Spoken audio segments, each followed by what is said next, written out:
I'm starting so much later than usual. I'd put the schedule as 3 p.m. for since my school starts tomorrow, but I'd forgotten to change it. Then I changed it back to 5. Then I took a bit longer to eat than I wanted, and I was talking with my dad for a bit. But I'm here now. Let's see how long I can go.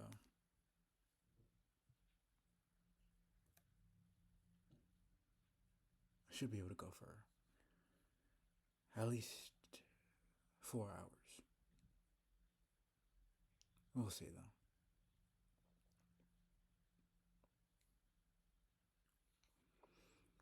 Let's check the audio real quick.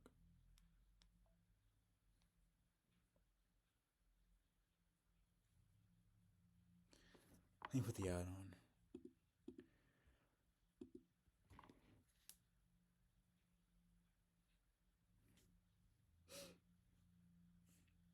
My stream doesn't want to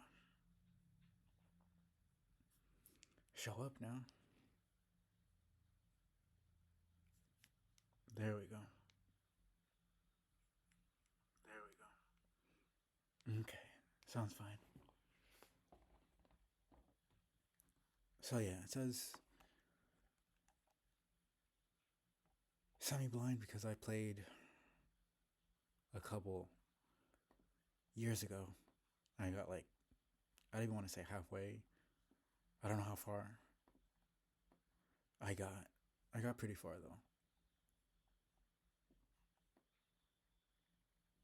Because this game was about escaping essentially a prison, and you do matches, and after beating each team, you get to do a final match, and then if you win, you get to choose one person to escape. And I had gotten one person. I got my first escape, and I was close to my second. So I was probably maybe a quarter of the way through. I'd seen a decent bit of the story at least.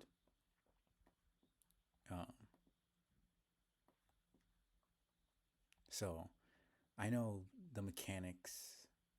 I know certain things.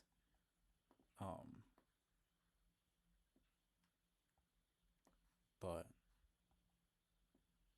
man,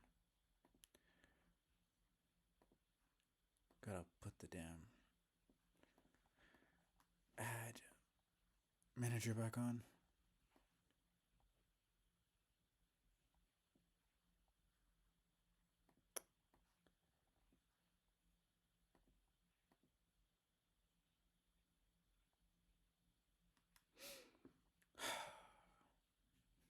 He wants to be dumb now.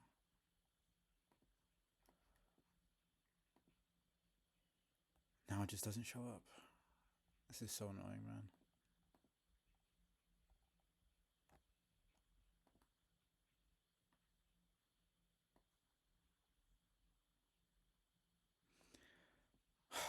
Okay.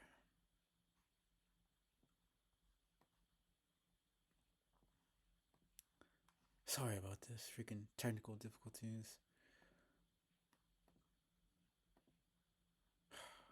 Can you fuck off, man? There we go. Okay. Now we can finally start. Let's see about the...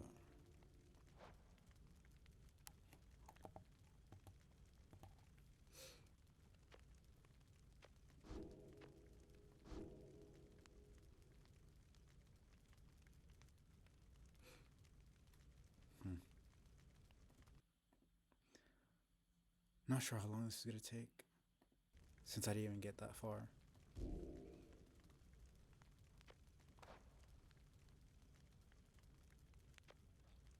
Pretty sure I did standard before, so I might as well stay with that. Let me up the game volume a little bit.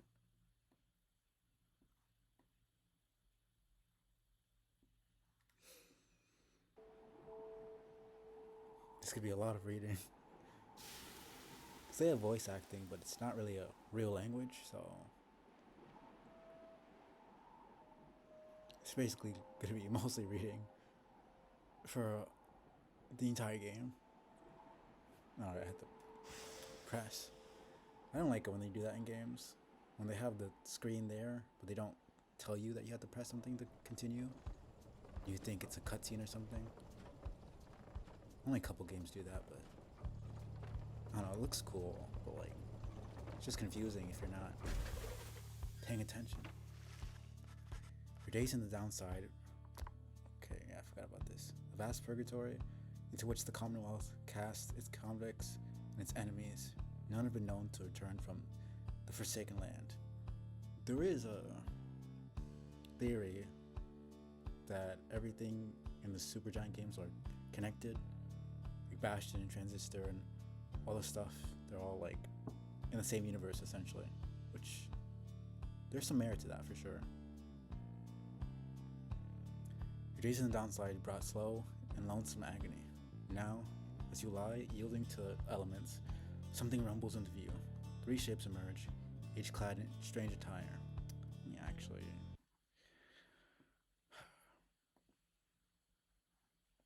Change something, let's see. Okay, cool, I did that before. Because damn Steam overlay is on for most things. But I thought ahead and I disabled it before I streamed. Another piece of filth expelled from the Commonwealth. Proud country risen from the ashes of a fallen empire, home to a multitude of ethnic groups. Founded on principles of mercy and kinship, whose exact meanings evolved through many centuries. Yeah. See, right on schedule. What'd I tell you? You told us we would find someone alive. Someday. I said we'd find someone alive someday. Just not today, I guess. Don't be glum. You know I see you frowning underneath the mask. Looks like he's breathing. Yes I am. It seems he still is. Then send aside. I shall send him to a better place. He's a he? Can people just tell? I mean, I suppose within, I don't know, the whole dimorphism, pretty sure is what it's called. Sexual dimorphism, when there's a big difference between the sexes in a species. Is it more pronounced with humans or is it less pronounced with humans? I suppose it's kind of less pronounced with humans because animals have a bit more like distinction to them.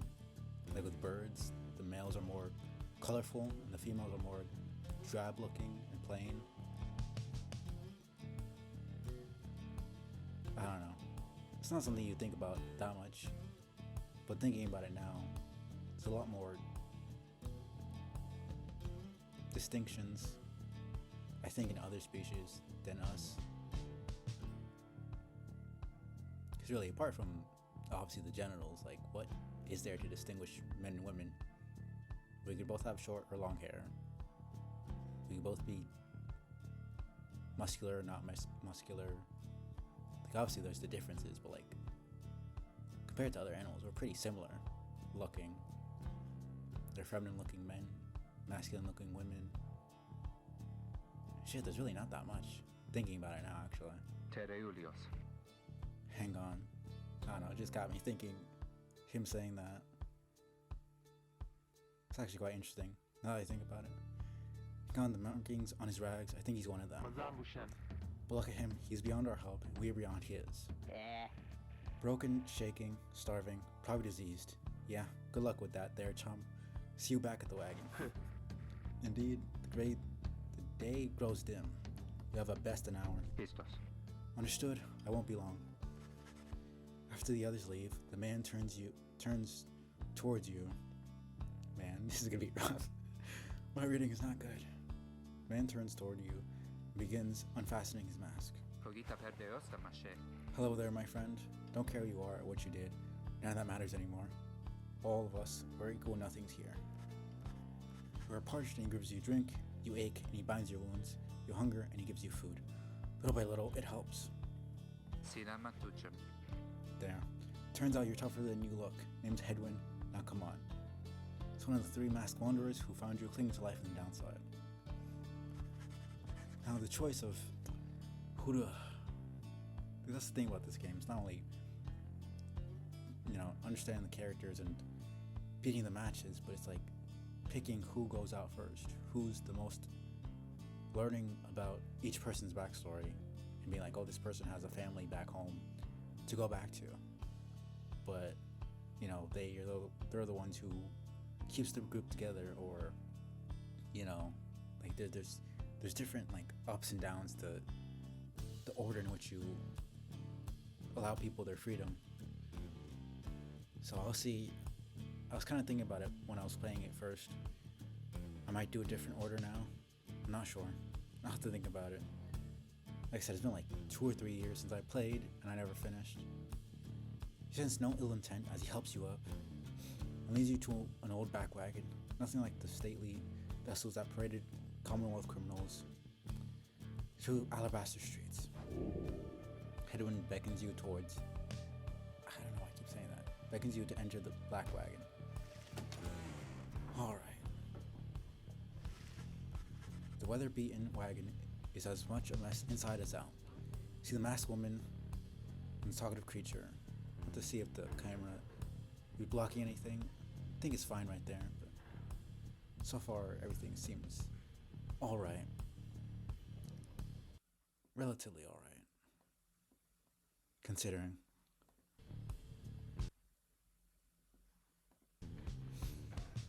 You see the masked woman and the talkative creature taking stock of ancient looking books. I'm back. And with a guest. She loosens the clasps on her mask. You may call me Judariel. She's the most imposing of the three masked wanderers who found you clinging to life. She's one of my favorites for sure. And as for myself, small and struggles with his mask, Judariel will soon assist him. Ow. That's to say, you may guard me by the name of Ruki. There's not really a specific pronunciation. At least I don't say anything. I'm assuming you say Ruki. I don't know. Pronunciation's not my strong suit. She's smallest yet loudest of the three masked wanderers who found you clinging to life. A dog with a mustache is just such a concept. Such pleasantries out the way, the horned woman then motions to the others. She glances at you sidelong as she speaks. Can he do it? Hope so. Haven't asked him yet. What? Then what are we waiting for? Hey, child. Nice meeting you and all, but tell me something. You know how to read or what? He's asking if you are a reader, one who can derive meaning from text. Literacy has been prohibited for centuries. Those with knowledge of the old ways violate the law of the land. Over time, you manage to learn something of the old ways in spite of Commonwealth decree. Literacy is a serious crime. No one in his right mind would dare violate the law of the land. Who you are and what you did to earn your sentence is no one's business but your own. No point in denying it. You affirm their suspicions. There's no use trying to hide it now. We're literally being punished, so we're all criminals here. Well then, glory days. Because it just so happens that my associates and I got ourselves some nice material here for someone just like you. Reader, you still live thanks to us. We asked for something modest in exchange. Open one of those books back there. Tell us what it says. That's Thanatos, this voice actor. I recognize that voice anyway. I need to look at the credits and see exactly who that is. Sorry to put you on the spot like this, my friend. The exiles indicates the books in the possession. Okay. Strange book, and several such heavy, ominous volumes. The exiles you met seem very interested in them. Alright. You pick up one of the old and heavy volumes, bound in materials you do not recognize. So 3D mixed with the 2D is so interesting. Yeah, for the longest time I didn't know that inspect actually meant you could look at the text better, and I was always trying to read it like this, which is so... It's just bad. Forward, formal welcome, undersigned by the 8 scribes. Okay. Hello, Vids.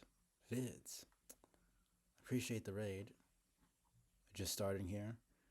Um, Doing a second playthrough. I didn't get all the way through, so we'll see how this goes. I hope everyone's doing well. Appreciate the raid. How is everybody doing? Literally just started like 15 minutes ago. Nice. I never got into the multiplayer. I don't think there's many people playing, unfortunately, but I never finished, so yeah, we'll see if I can get into that later. Hello, Yakari. If that's even how you pronounce that. I'm sorry if I butchered that. I hope everyone is doing well. Okay, you, dear reader, are an exile of the downside, such as we, the 8 who wrote this book of rights. That you possess it and have capacity to glean its words. Alright, good. I always worry about that. Is testament to your potential. Thus we reveal a path for this forsaken place to freedom or homecoming and glory. The stars themselves shall be your guide. Air. Oh yeah, no, for sure. I never finished it. Like I was playing it such a long time ago, and I figured I might as well just redo it and start it on stream, because I think this one has the potential to be my favorite out of all of them. Just the uniqueness of the gameplay. I think it's super underrated for sure. I've seen so many people say that it's like weird and they don't like the gameplay, and it's fair, but it's like, I just think if people gave it a shot, I don't know. I like unique games like this. Ere the turning of the year's first solstice, seek the nearest longitude beneath the brightest of 8 as they align as shown. Yeah, no. Transistor and Pyre, I think, are the most underrated because they're so unique. It's just like, Hades is great, but I think, I don't know, maybe it's a kind of a hot take, but I think it's one of the weakest in terms of like, it's basic. It's a good game. Like, don't get me wrong, it's a good game, but I think it's just not cookie cutter. I don't want to say it's cookie cutter. It's a good game, but it's like anybody could play it. Like anybody could pick it up and get good at the game. But like this, you have to actually like properly strategize. Same thing with Transistor, which is why I like it. There's a lot more. I don't know. I enjoy that kind of gameplay more. It's not for everybody, but arrive as a triumvirate. Never heard that word before this game. Clad in the raiments of the rites, bearing this book. Oblige the voice that tells you more. All right. There's also so much lore in these games. That's why I like them so much. The first 3 are just, there's so much story to be had. I enjoyed it a lot. The book describes a complicated method through which exiles can return to the Commonwealth. The words swim through your mind as headwind gets your attention. Well, friend, what does it say? Then your vision starts to fade and blur. Feel your body weaken and give out. Also, just a 3D mix with a 2D, so, I don't know, I really like the style. Everything about it is so much time to it. Alright, I forgot about this guy. Dare you tamper with forbidden knowledge? So soon after your sentence into exile. I love the narrator. 'Tis true what the book says.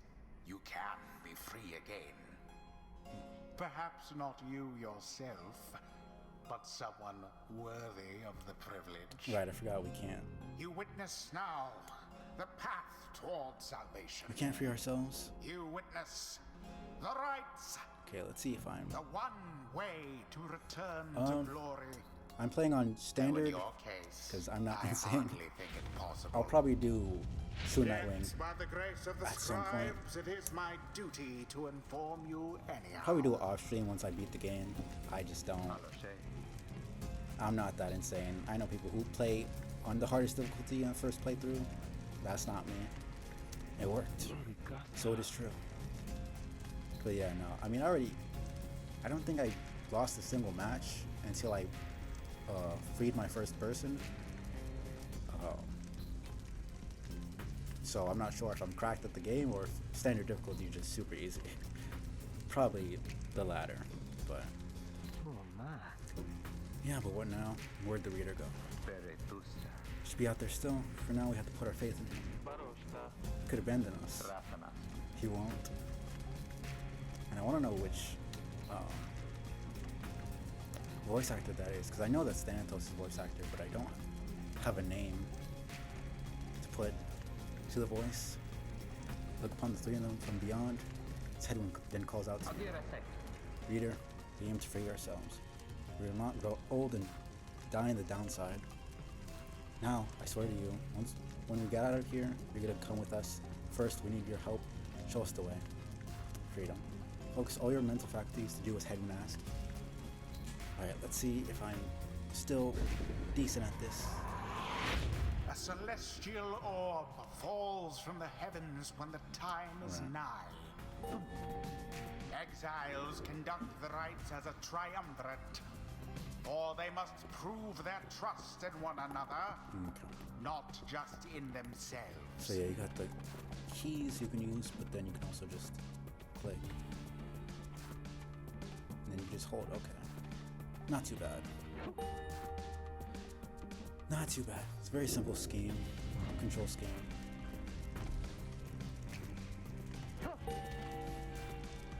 The three must act as one. I can tell why people wouldn't like this gameplay, but I really enjoy it.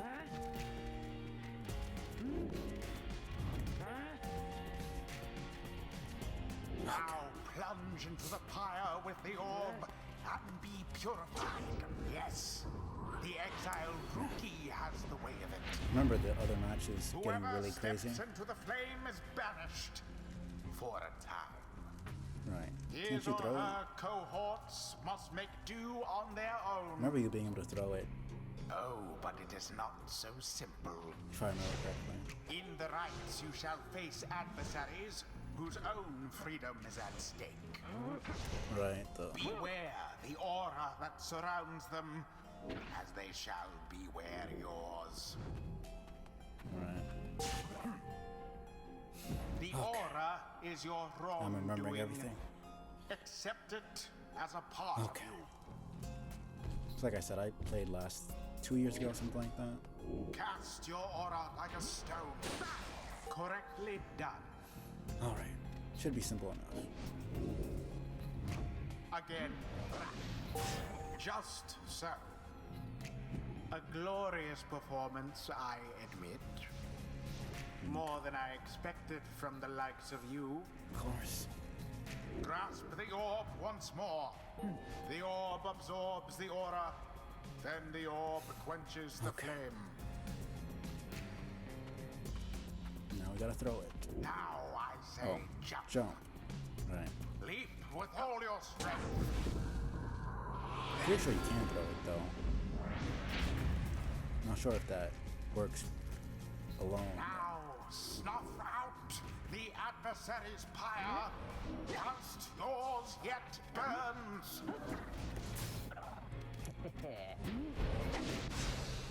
A rude predicament for the Beyonders. Of course, this is the tutorial, so. Banishment. One triumvirate stands on a pole, orb engulfed in fire. Alright. Right, everybody has a different. Out with you all. Yeah. Okay.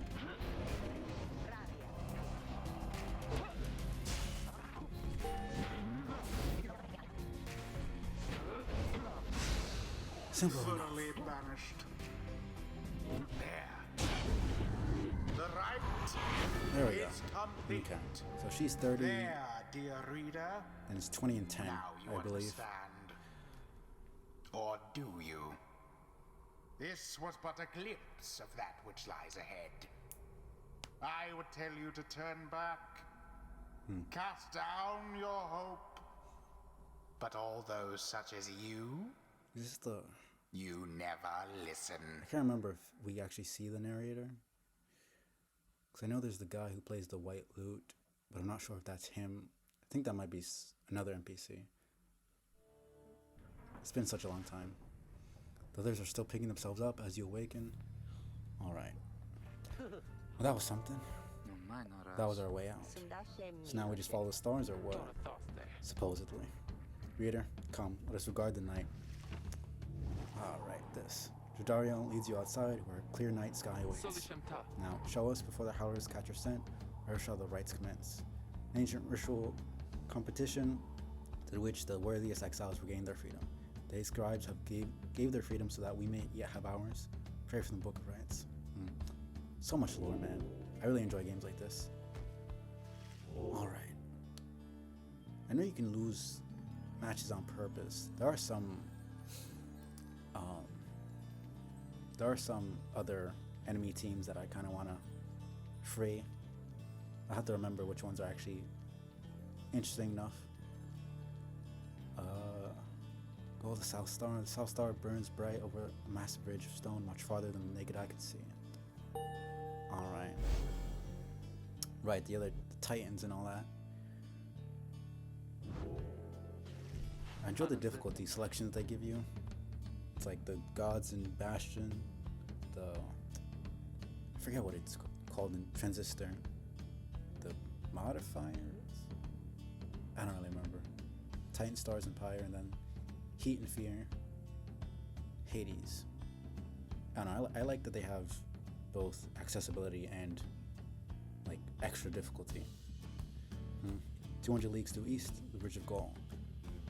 The fossil remains of the serpent titans slain by Golothanian. Can't tell if those are A's. I think those are A's. Golothanian. Neon. Yet loom over those living in its shadow. The pronunciation of these words are going to be rough. Great. We're supposed to be there when exactly? Very soon, according to the stars. You should be able to arrive in time if you make haste. Then we had best get started. No, this ought to be good for a few laughs at least. What do you say, Jody? Jadariel turns to you, studying you. Reader, do not deceive us. Pray we make good use of our remaining time. Which means is glad to have you aboard, chum. Counting on you, my friend. See you inside. Freedom, the rights are the key. It's a lot to take in. Alright. Let's start this. This should be interesting. First couple of rights shouldn't be too hard. There's some which I'm not freeing because those people are straight up evil. I remember the snake ladies, they're just pure evil. Like, not even, there's no gray, there's no nothing. Like, they just straight up worship the fucking Titans, and I don't like them. The Harpies are alright, I guess. Remember the two sisters. I remember a couple of the characters, but I'll have to get acquainted with them again. We arrive in Downside Prairie, one of the Downside's only verdant regions. Only gets less hospitable as you press further north. See, it's like I don't remember if they actually said exactly what the Downside is, because it's like it's just a wasteland essentially. But it's like the actual geography. I'm just curious as to how it's actually laid out. Where the road is forked. Reading, man. There's a lack of consensus about which way to proceed. Telling you we ought to take the northern pass. Got an associate hold up in Hollow Route. Northern route to the Ridge of Gaul. Goes through a small exile encampment. Every so often, tempests come and scour away the huts and hovels, but they always crowd back up. Got to pay a visit, besides. Find your associate, lest we head to the blooming pool and avoid detention. Southern route to the Ridge of Gaul goes through a humid area parked with hot springs. Runoff from the sandfolds means no bathing in the springs, so they're just there to mock you. Alright. Get stuck in a bog while we're at it. Dispute continues as Headwind listens for a while. Of course. What if the reader settled this? He marks the way we get us there. These rites are meant to test our faith, and we best learn to trust the reader's instincts on our path, no second guessing him along the way. Can we all live with that for now? Yeah, sure. If necessary. I always love the kind of grumpy types. I don't know. There's just something about that kind of character. Then it's settled. Just point the way, my friend. The stars guide us through you. Not too abusive though, because there's some stories that kind of take it too far, and it's like you're just a piece of shit. Like at the end, and then you kind of use it as an excuse. I just find that a bit obnoxious. Alright. I don't even remember which way I chose first.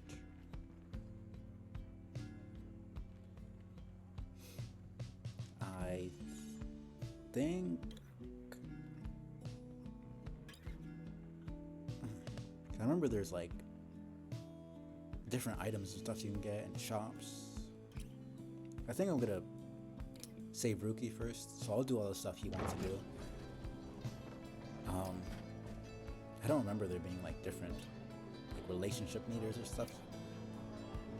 What I know there is certain outcomes depending on what you do with each character. Don't remember how in depth it goes though.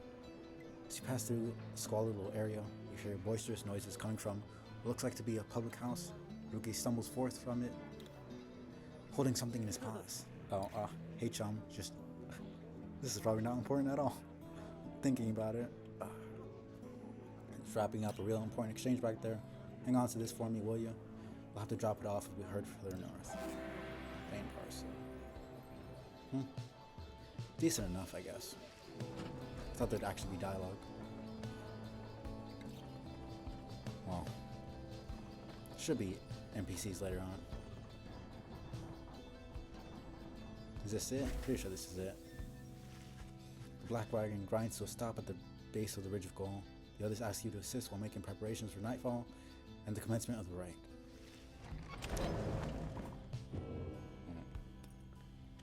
Alright, let's talk to some people. Greentail family portrait. Reasonable likeness of a younger Rookie with his mother and uncle. Right, the imp. Creatures such as this must have been bred to push the black wagon along. Headwind's cooking tins. What passes for cooking supplies on the downside. Headwind does most of the cooking. Jody's throw rug, fashioned from a howler's hide, sends their oak. Clear message. Dariel says not to step on it. I think that's about it. Figure sits still. It's very still in the corner of the wagon. He's unresponsive but seems to be alive. Right. Colorful robes and ceremonial mask adorn one of the wagon walls. I think that's... Do we have any more pages to read?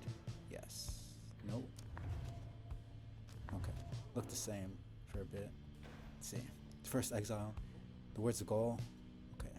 Yeah, they're all A's. The words of gold, Golathanian. That might be how you pronounce it. The Master General. You know perhaps the thrice cursed name of Solium Mur, the Emperor of Sar, the first exile, and my liege. This chapter concerns him and those who found him in the downside. Each of us was sent to take his life. Such was the hatred for him in and around his country. Yet we found in Solium Mur a man transformed in body, mind, and spirit. A man deserving as much more than mercy. In time, he named us all his scribes, and he became the eighth. It is my greatest honor now to share with you his deeds. To know his story is to know the rights. All right. Say 1, 2, 3. Just everything about this game is so... I don't know.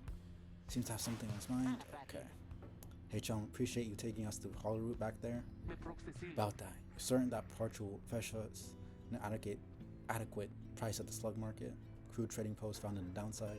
Commonwealth contraband sometimes finds its way to the downside, where it is traded and sold. Surely we could have procured some sort of rare fungus had we gone the other way. As much as I love the idea of procuring rare fungus there, Jody, we said we wouldn't go around second guessing our good chum's decision, right? Dario says nothing in response, but soon changes the subject.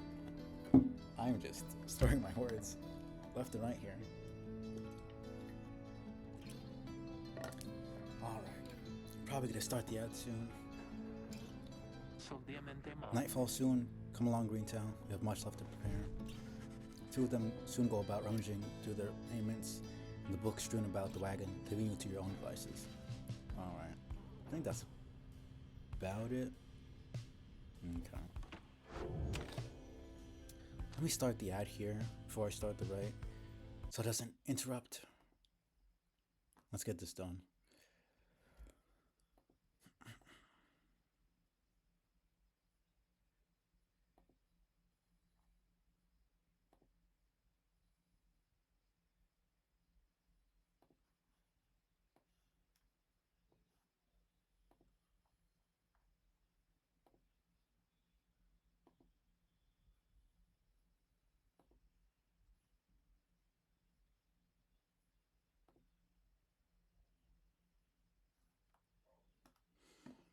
Yeah, so far this is pretty good.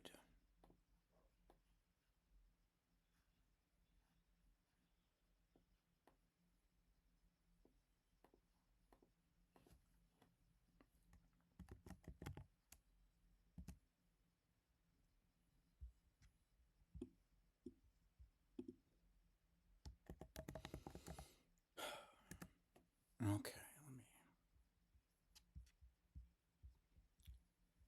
change the freaking chat settings again. Because it's way too. It's just too dark, honestly.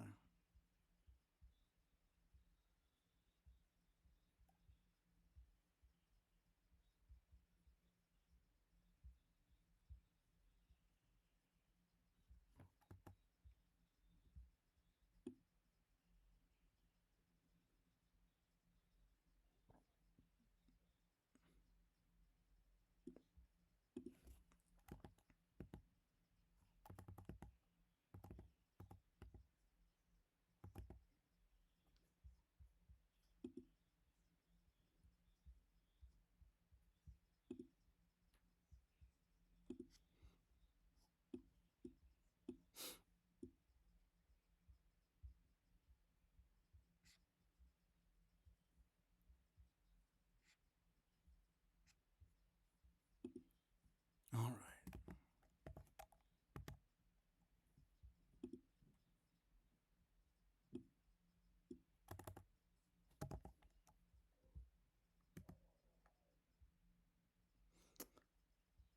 At least it's still telling me properly.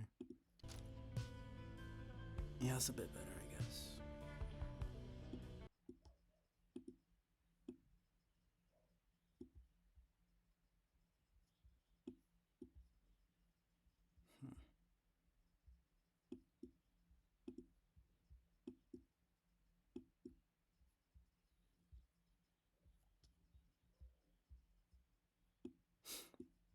Okay.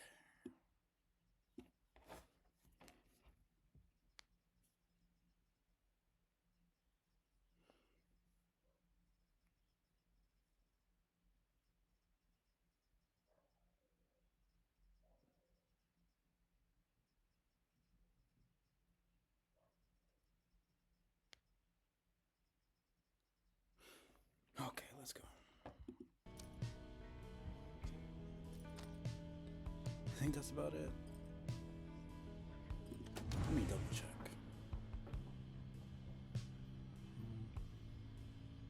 Yeah.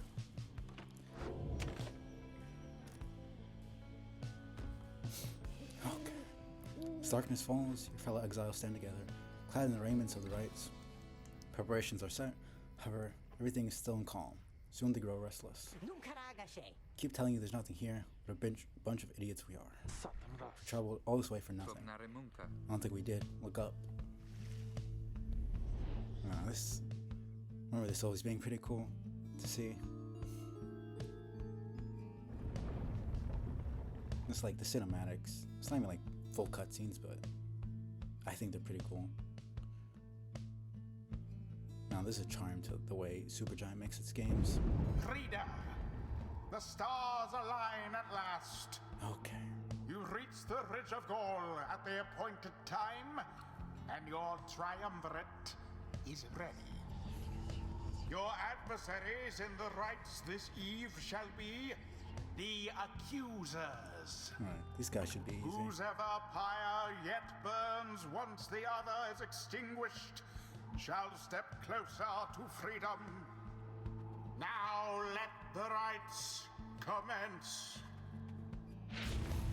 Alright.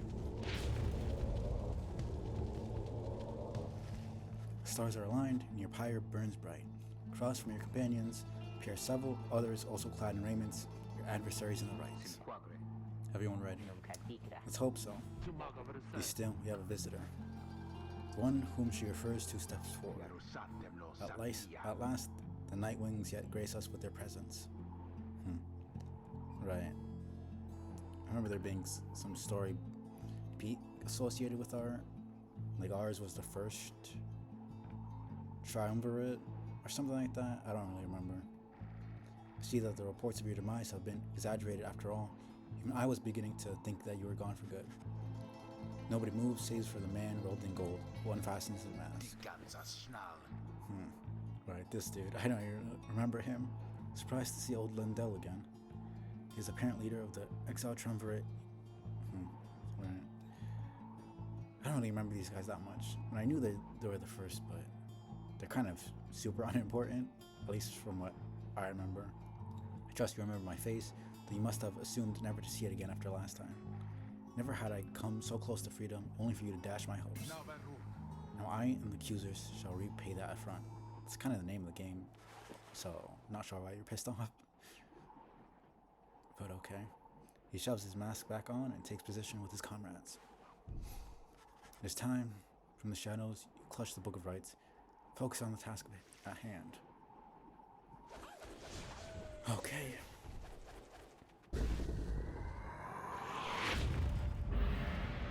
Begin! Poor Lendl.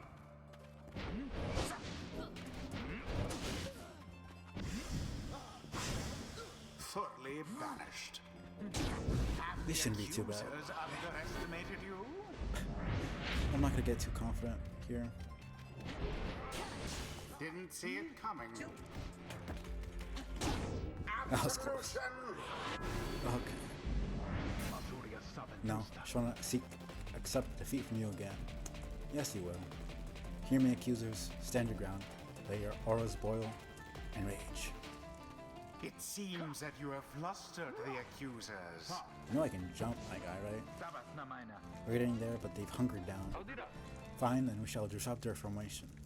It's like they forgot we have... Have you any idea what that Lendl did to deserve his exile?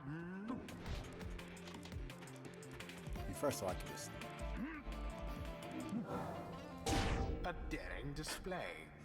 Flinging the orb into the flames. Yeah, I remember like that. you could throw it. You elude banishment using such tricks. You haven't. This is rudimentary strategies that only work for these easy guys.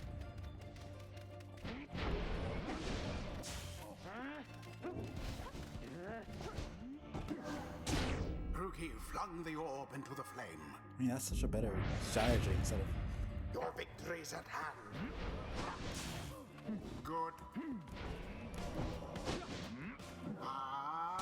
This is way too easy. I know it's the beginning, but... Man. Let's...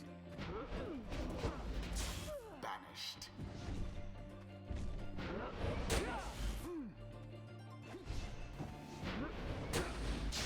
Damn. I thought I could get...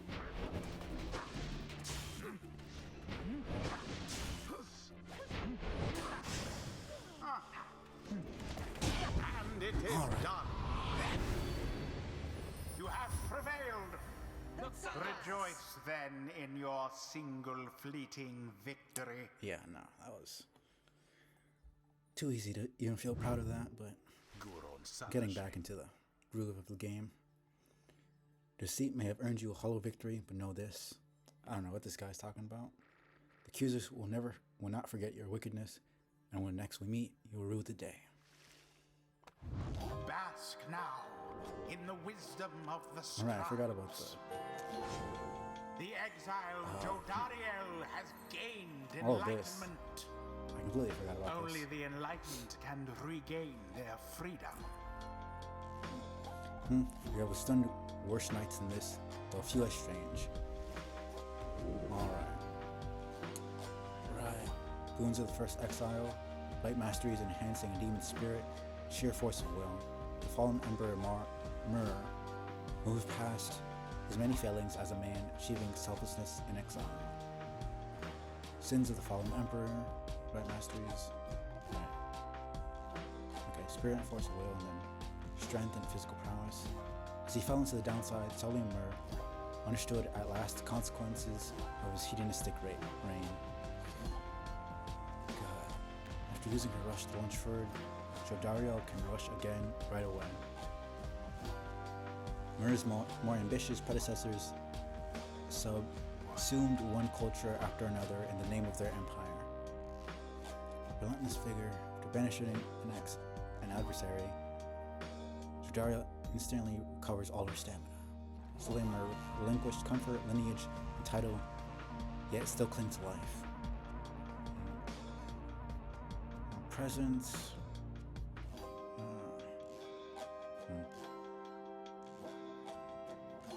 So far, this one's looking the best. That's actually pretty good, though. I don't remember if you can switch in between.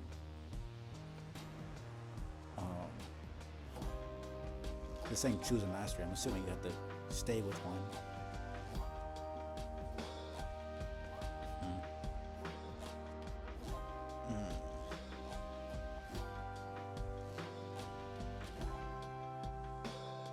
Both of these are really good though. Because like I think this could be pretty good. I don't know, having a double dash, for her especially since she's so slow, is really good. Stun. And then having more damage. She does 30, so that'll be 40. So just do it every time. Okay, let's read all of this. We all have such predilections held in check only by law or conscience. Slowly Mur took K. Can't tell if that's an I. Kyamer. In the downside, Slowly Mur sought to expel the darkness in his being, but he found that he could not. Those who made enemies of Emperor Mur seldom realized it until much, much later.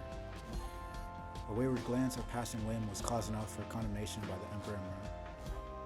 Emperor Mur lived for years in blissful ignorance of the disorder festering throughout his empire. I would banish the stars himself if they shone any brighter. Slowly Mur after the great revelry. So this dude was literally insane. The demon scribe bestows his favor. That's about it. After the rites, the accusers disappear into the darkness. As you return to the wagon, in the still night sky, you see a single star burns brighter than the rest, beckoning you onward. Not too bad. This is gonna get a little more complicated later on, though. So I remember you could go to the shop and buy stuff, and then a lot more people to recruit. Well, my friends, what can I say? The rites are real, and we're in. The Getting Out of Here Club. Next on the agenda, keep chasing stars until we're free. Till we are free. Till we're free. Here, sounds fine. Might as well be us instead of Lindell back there. Anyways, guess we better start packing. As the others go about their business, Hedwin turns to you. Reader, come walk with me while the stars are still out. You and Hedwin walk in silence for a time before he speaks up. You have questions? Come. Ask away. We need you in on this for the long haul.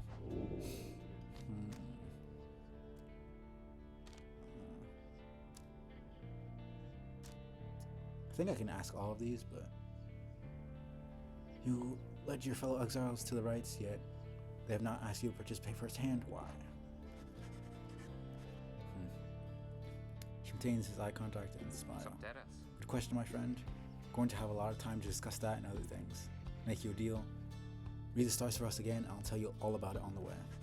You sense he speaks truly as he beckons toward the fading dark above.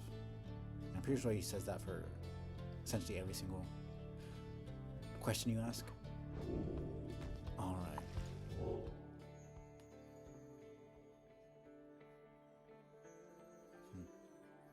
Remember there being like optional, like after you do your first couple of rites, there's like, you can choose which destination you want to pick. Jamur, I think that's how you pronounce it. The Dusk Star burns bright over an ancient spring in Jamur Valley. Jamur. I don't know, honestly. It's a long way north and west. We'll see if this old wagon's fit for it. And he turns to the others. How's it going, rookie? Name's fed, wheels clean. Status, Jody? No sign of howlers. Everything's secure. Good. Then get some rest. We're headed to the spring of Drumware. The Alpha Chief hoped bathing here would cure his ailments, but it only made him itch. Let's talk, I suppose. Anything new? Nope. Seems that's about it.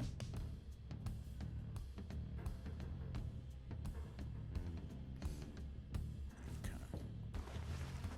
Found Rookie rummaging in the corner of the black wagon. Hey chum, know what? It's good having someone else besides those two. So come to think of it, something I wanted to get your take on, and you have to promise to tell me honestly. Would you say? What I mean is, he hesitates trying to find the words. Look, what I'm trying to say is, you sense something serious is troubling. He moves in very close, making sure no one else is in earshot. It's about my mustache. I've been getting some conflicting reports about it. You say my mustache, it makes me look a bit, you know, unscrupulous. It actually suits him pretty well. You suggest that Rookie's mustache looks perfectly fine. He grins wide at you. Couldn't agree more, chum. I knew straight away that you're a real triple character. Anyway, gotta check the wheels again for mites. See you around.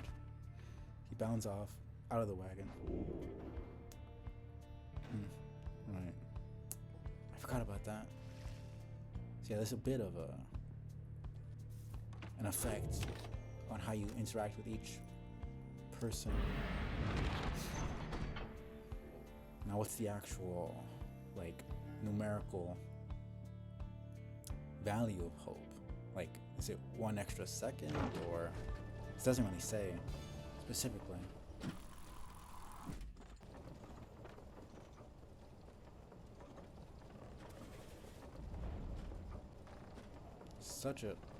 It's very vibrant looking. I forgot how weird and wacky everything looked here. Exiled curs roam the sand-swept fossil wasteland. Among the 8 scribes, the Alpha Chief, Drumware, many Maine took a special liking to this region. The climate here in Drumware Valley is hot and uncomfortable.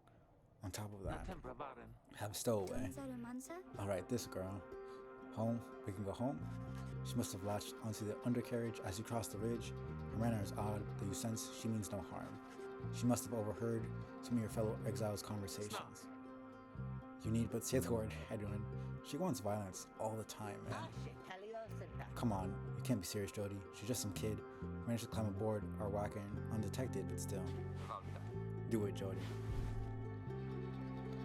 It sounds really bad without context. I'm sure he's not actually telling her to kill her. Dario approaches the girl and looms over her. Listen to me, girl. Cannot guarantee that we shall get you home, or any one of us. But at present, we have room for you and adequate provisions. You may accompany us for the time. Dario leaves without waiting a response, presumably to make room in the wagon for your new guest. The stowaway is overjoyed at this. Really? You're so kind. You're most kind to someone you just met, like me. May the 8 scribes smile upon you all. Some revere them as gods, believing that they bound themselves to exile so that others could live free. Centuries of oral tradition have shaped the history of the 8 scribes into myth and legend. There's so much, I don't know, like I enjoy the mystery of this world so much. There's so much they don't tell you, but I think I enjoy it more that way. She claps her hands, bursts into laughter, and performs some sort of dance. Ruki stares at all of this and leans in close to Hedwin. Hey, so, what gives? First the reader, now we're taking her along. We're gonna take every mite bit and drive imp we find now too. Easy, Rookie. I think he'd want for us to bring this one along. Cool. Sandalwood, the parent name of some mysterious informant of Hedwin, Dario, and Rookie. I thought you said he asked we find someone to fit in every type of mask. Near as I can tell, yours will fit her just fine. He asked that we use our best judgment. Besides, we send her away, she'll go telling anyone she finds about us. Can't risk that right now. So, can I come in? I can come in. It's very hot and I'm a little thirsty and a little tired too. Yes, the work won't care with us. One question though, what do we call you? This is embarrassing, I think, but I don't know for sure. It's just back home they called me lots of names, like for the color of my hair. They made fun of you just because you got gray hair. That's it. My name's, it rhymes with gray. My name, it. Oh, it's just, they call me lots of names. Right, you name her. I forget what I had it as before. Since the girl was struggling to recollect a certain name she felt best suited her. Right.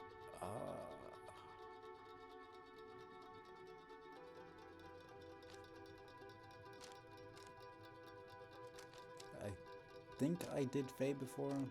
It sounds the best for me. I think I can go back.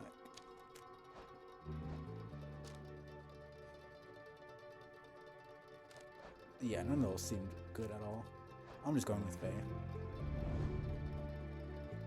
She's a young vagabond girl with an odd manner and an unshakable sense of curiosity. That's it, my name is Faye. Where I'm from, they call me Faye the Fair. I guess you don't have to say that part because I didn't really like it. Fellow exiles decide to bring Faye along for now. She almost collapses from exhaustion. So you take her in and show her somewhere she can rest. Okay.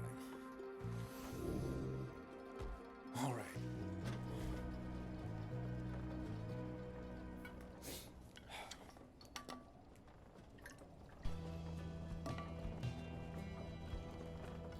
Have to see how long I go for. Probably another 3 hours at least.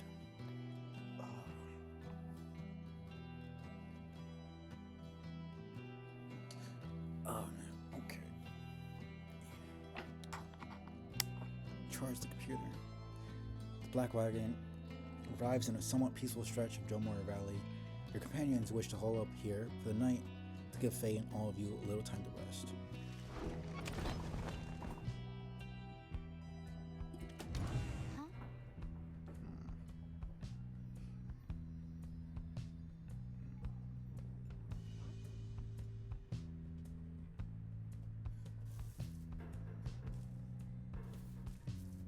Interesting.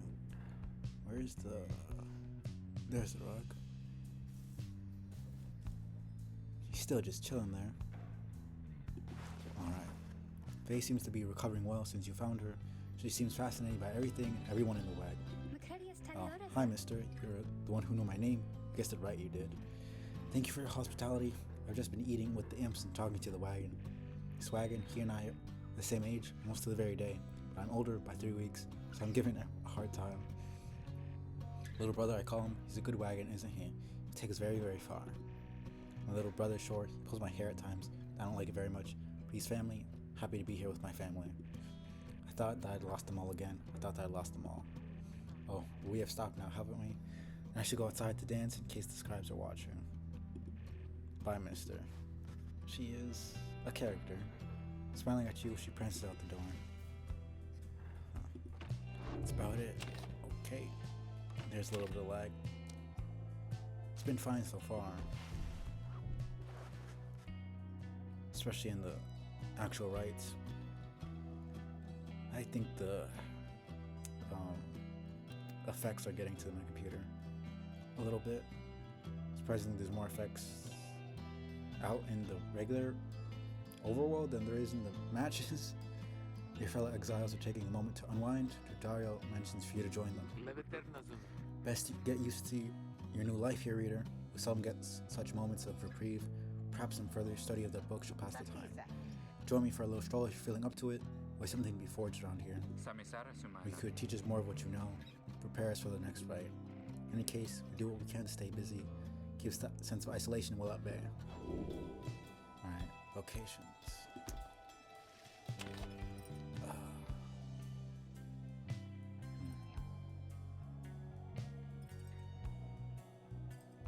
I think...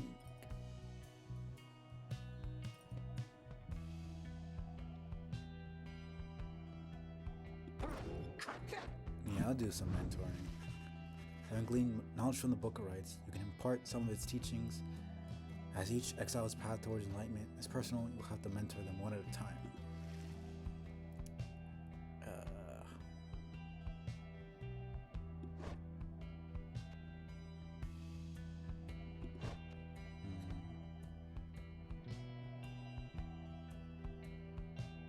Okay, so it says at 22, 6.7 seconds, 11 seconds, 9, 26, 5.3. Have to see what the difference is between that +1 and not having it.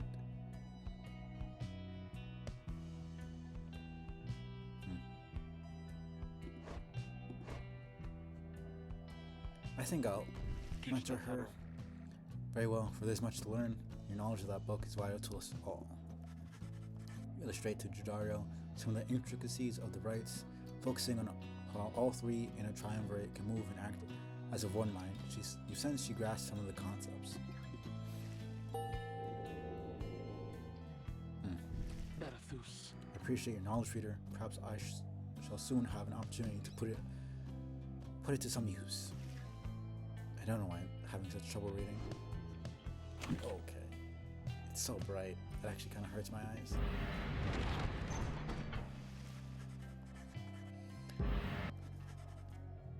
What was that?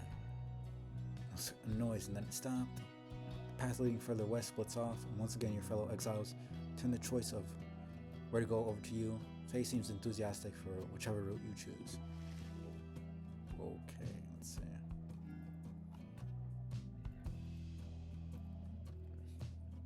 Your north route across the Jumwer Valley passes the remains of the Hive Titan. He believes those who travel this path shall be as strong as gold of the 8 scribes. So we can either get extra speed or extra damage. Speed is probably better. So I can't dodge the enemy attacks or maneuver properly, then I'm more likely to get killed. Well, I forgot what it's even called. You're not really technically getting killed, but it doesn't matter. Faye's behaving stranger than usual as you traverse the dusty waste of fall flat. Even the wild curs of the valley avoid the oppressive heat of this place. This was the path that Jumwer many main ran across. 6 of the 8 scribes of the Book of Rites, known as the Brave or the Alpha Chief. An Alpha Chief that united the curs under a single banner and charted half the known world. I want to actually see them physically. I don't think, at least to where I got, they never show the actual proper models of them. Whenever, I know they're they're part of the 8 species, and that's what the Nightwings are. It's the one and only triumvirate that has all 8 species under one flag. Because every other one, it's either humans only, or demons, or the curs, or anything else like that. But Nightwings are the only ones that have all of them as a team. Can you not feel his presence, him and all his friends here in the sand, and in the air and all about? At first you pay little heed, though later you observe your fellow exiles seem to have more of a lightness in their step. Perhaps it was the previous day's rest that did everyone good. Alright. I'm gonna start the ad once we get to our destination, since it's about to start anyways. En route to the Spring of Drumware, you hear all about the roving slug market, which appears to be nearby. Ruki insists you take a look after you settle in.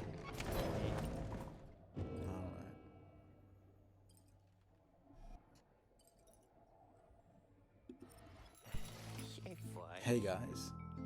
How's it going? Mr. Greentail, been a while and all that. Hey Ron, it's going. Say, how come you set up shop all the way out here? Isn't this a little out the way? Oh well, say you guys, you ain't my only customers. See, Dad and I, we know this business pretty good. We've been around the block, so as Ron keeps blathering, Rugi signals to you in a furtive way. Here's the deal, chum. Got an informant, says there's something here connected to this rights business, so you can spot it. Should be able to pawn off some of our stuff to make the trade. And don't even worry about Falcon Ron. So anyways, you guys got something for me or what? That plane parcel you got there. I can take it off your paws if you want.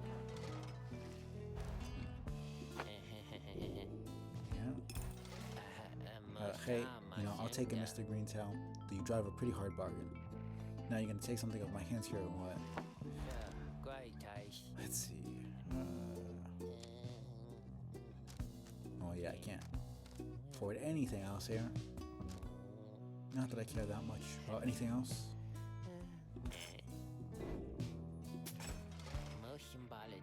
Alright, it's one of a kind thinger you got there. You just got there, you got yourself a real good deal for me as well, so thanks. Let's start the ad here. Alright.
Apparently any one of us bozos can get a little edge out of that thing doing the rights. I mean, just a question of who gets to try it out.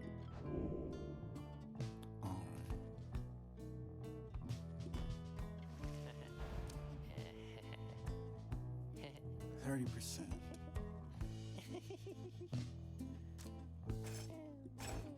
Why not? It's not that special. Anyways, got over here, his feet. I just realized he's riding on top of something. I never even realized that. I knew there was something here, but I just never recognized the shape as an actual creature. See, we've been having some trouble with his feet getting real something or other from all the hoofing around. So you see, Rookie indicates to you that now would be a good time to depart. Right. Nothing else is really that good in the first place. 10% is not that much. See you, Mr. Greentail. And your friend there too. I like him. Seems real nice, Alright, let's see what I can do. Alright.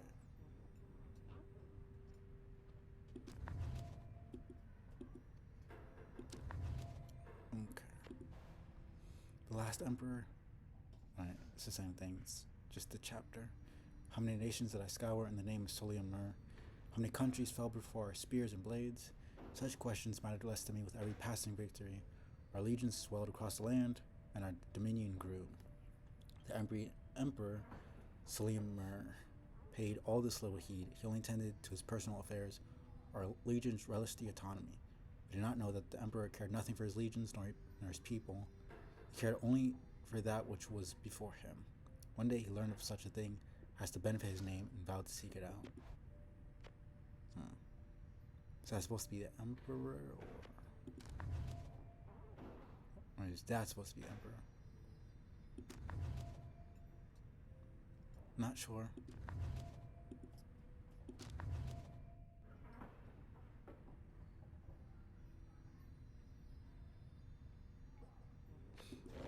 Okay.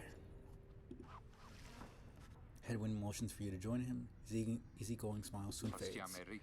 You asked before, how come you can't conduct the rites yourself? It's a fair question, I want to respond. It's not that we don't think you could do it. I told you when you met, you're tougher than you look. It's just your connections to those books, to us. We need your guidance out there in the field. We can't do this ourselves. I've made that clear. So you've made that clear. You're our reader. Out of all of us, you have the most important job. Nor do we have a substitute if you decide that job is not for you. He pauses for a moment and then his expression softens. Look, we'll help each other get out of here. And as for the rights, we don't want you to feel left out. Every time we go out there, you're right there with us, as far as I'm concerned. But I can't be freed, the same as you guys, so. Anyway, I'll leave you to it. Thanks for hearing me out. He nods to you in a reassuring way as he departs, leaving you to consider what he said. Yeah. Okay. Oh. Let's start. As you complete preparations for the rites to commence, you notice Faye approaching. Notice too that she's wearing your companion's raiments. We can go home? Faye, I thought I made myself quite clear that you were not to touch those robes. Oh, sorry, Mr. Dario. I just thought that maybe you were being funny at the time. Unbelievable.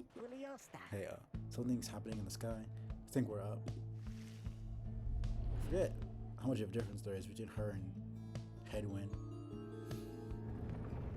I don't think there's that much.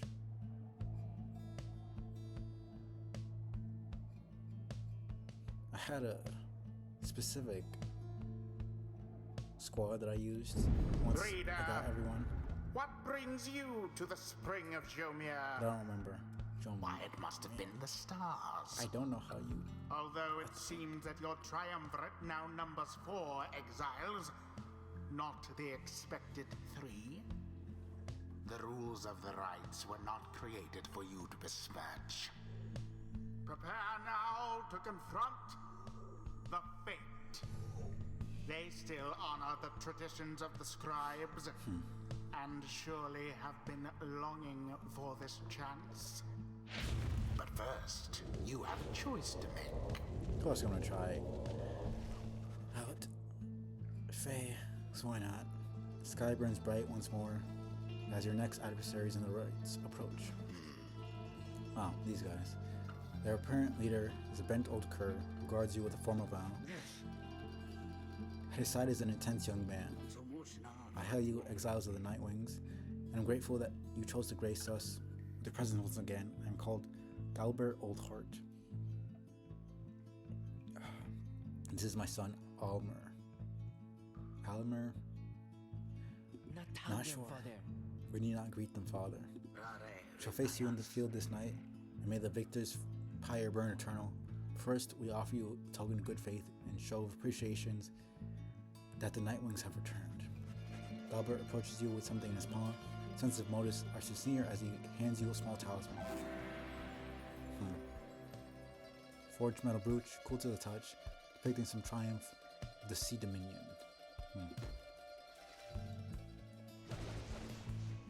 Let's see, who do we summon? That Kuro was very kind. His son, he was so caring, wasn't he? When can we start? I want to help you beat them. That's something. We need 3 of us exactly to conduct a rite. We've got 4 now, besides the reader. This ought to be his call. Someone has to stand aside this time. I volunteer. No volunteering, chum. It ought to be the reader's call, remember? Very well then, reader. Who shall it be? Alright. Now we shall get started.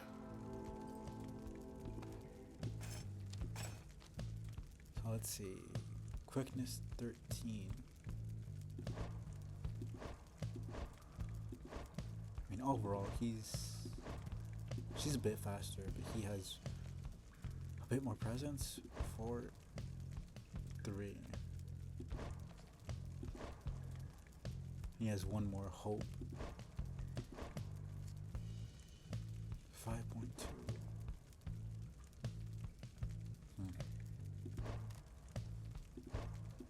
He's still the quickest out of all of them. 6.4. 5.8. Okay.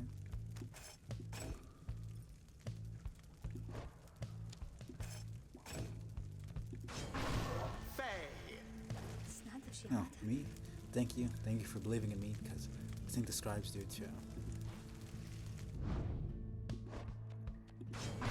Honor. Don't have to tell me twice, chum.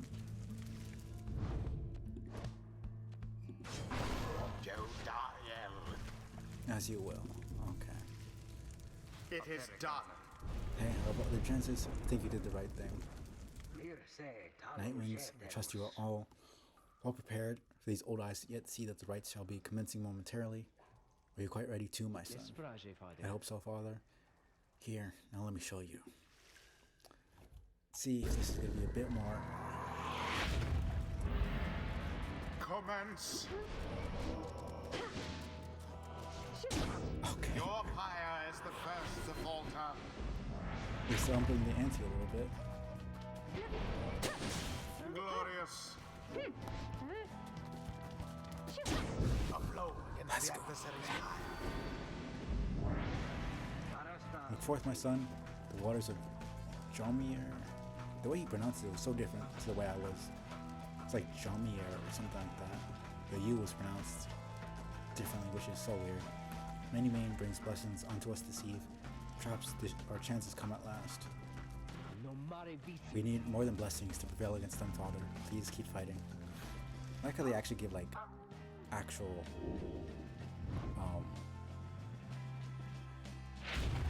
A boon come from the stars themselves.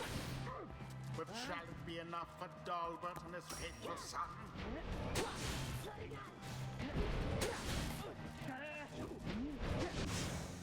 All of the fate gone. Rookie plunged into their fire.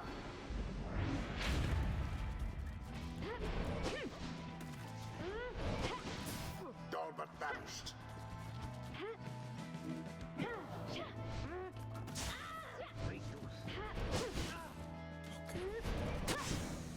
All banished.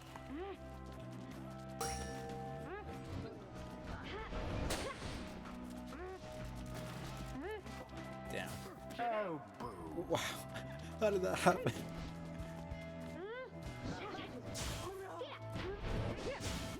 It's too easy, man. Just don't catch it. One triumvirate stands unopposed. Like all you have to do is not catch.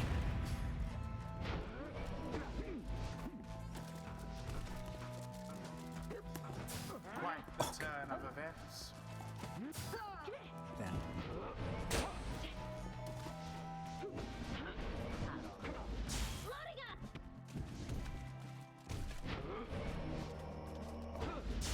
Sorry, Alma. Okay, let's get one.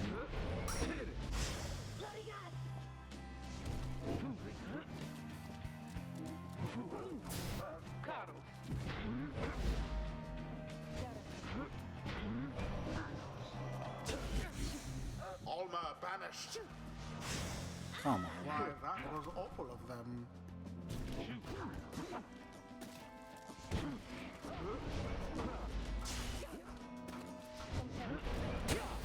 The orc Oh, is come loose.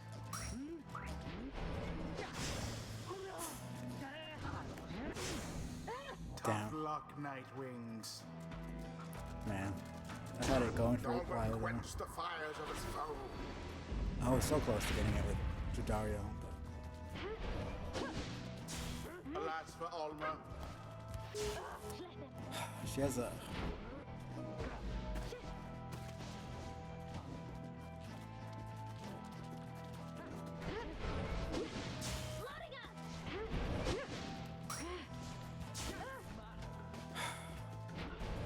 Should have waited for Engulfed within the aura. them to actually.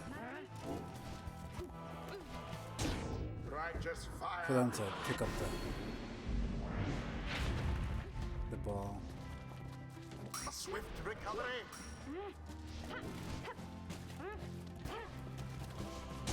Resplendent. Okay, how many more? Okay, 10. I wasn't even paying attention, honestly. Once more like that, and we are finished here. Your Damn. fire weakens. Still got some chances, but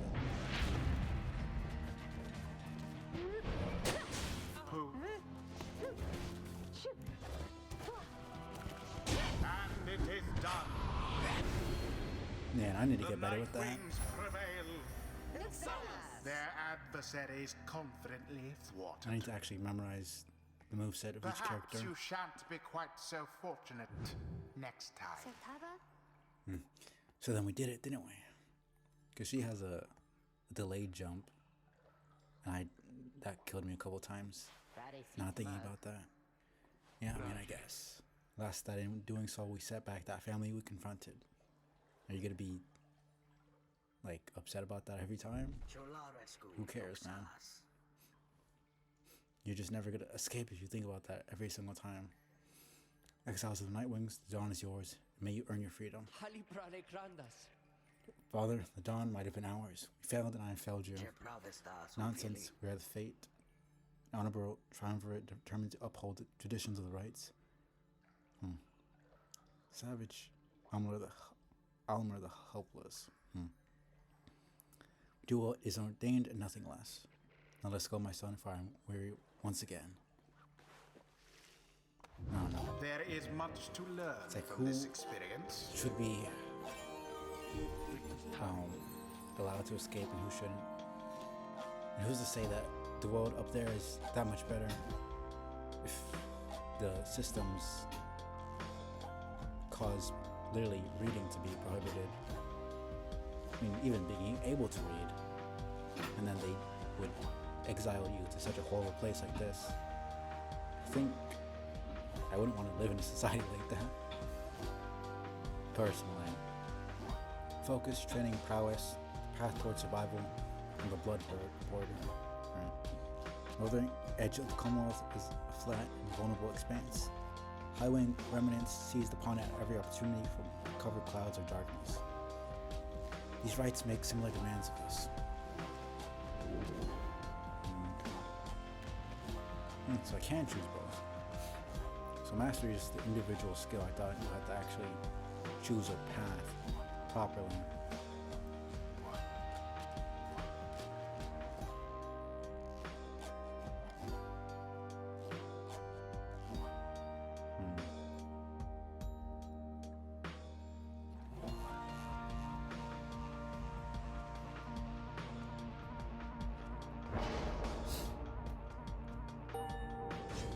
It seems the exiled rookie See that, chum? opened up Old rookie his eyes Runeterrans a bit. got some bite in him yet. Alright. Let's see. Maneuvers of the Many Mane. There's never been a cur quite so bold or tireless. Spirit.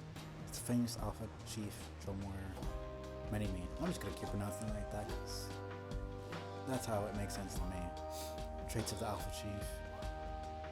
Other curs his age all needed to learn to navigate the many quirks of Drumwire's personality.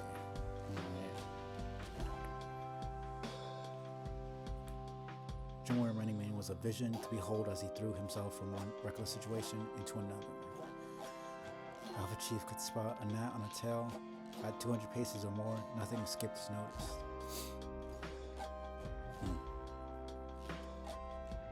When it was necessary to break bad news to Drumwire Many Mane, other curs drew lots for the honor. Then, who shall follow me, Drumwire to his fellow curs, who lay exhausted after the great crossing.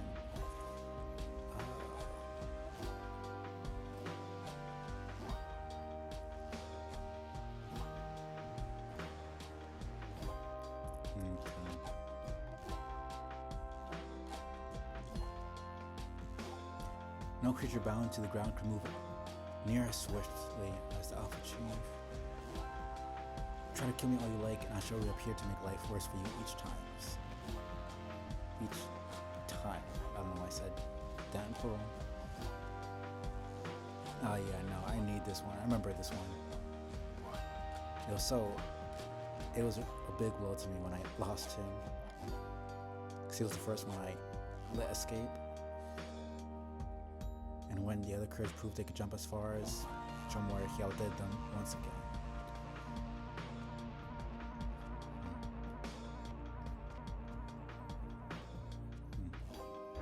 A Yeah, no, I blessing need that. from the Alpha Chief himself. Okay. Until the next. Hello, excuse me? Would you excuse me for a moment, do you think? You one of them. What do you want? Father needs me. Oh, sorry. Think that I forgot what I was going to say. I'm so embarrassed. With the manner with you, it is against the rights for us to even speak like this. I did not know that, I don't think. No one said anything like that to me, but then all this is very new to me, so I thought maybe cannot be serious. Yes, I mean, I like to laugh a lot, and you? How about you? This is a Nightwing's trick. Father told me not to speak with any of you, but I have to go. Wait, Omar, wait. Think that was your name? Was that even your name? Oh, she's very, clearly very, what's the word? I guess awkward. I don't know that there's a better way to describe her. Not even awkward, she's just not socially adjusted. As you return to the wagon after besting the fate, you notice Dario tense up and frown. Where did he go? Who? Wait, the sleeping guy? The minstrel, he's gone. See, it is true, there's no trace of a lone minstrel been lying still in the corner of the wagon all this time. Join the others and search for him outside. Your fellow exiles have revealed nothing to you of the lone minstrel or how they found him. Do you sense their concern as they scour the vicinity for him? Or worry about the minstrel? My friend, you worry about the stars. Wherever they guide us, we're going. Alright. Let's see. Haub. I don't know how to pronounce that. The Midnight Star. The Midnight Star burns bright over the standing stones at the edge of flagging hands.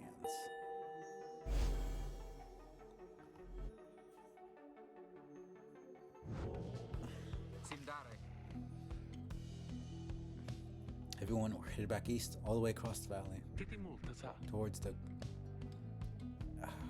I've seen this word before, I still don't know how to pronounce it. I'm not even going to try, honestly. You know what? Let me search this up. Because I know it means tomb, I think. Something like that. Yeah. Pile of stones for burial. Let's see. How do I pronounce this? Cairn? That's a strange word. Cairn. I guess it's pronounced how you see it. Huh.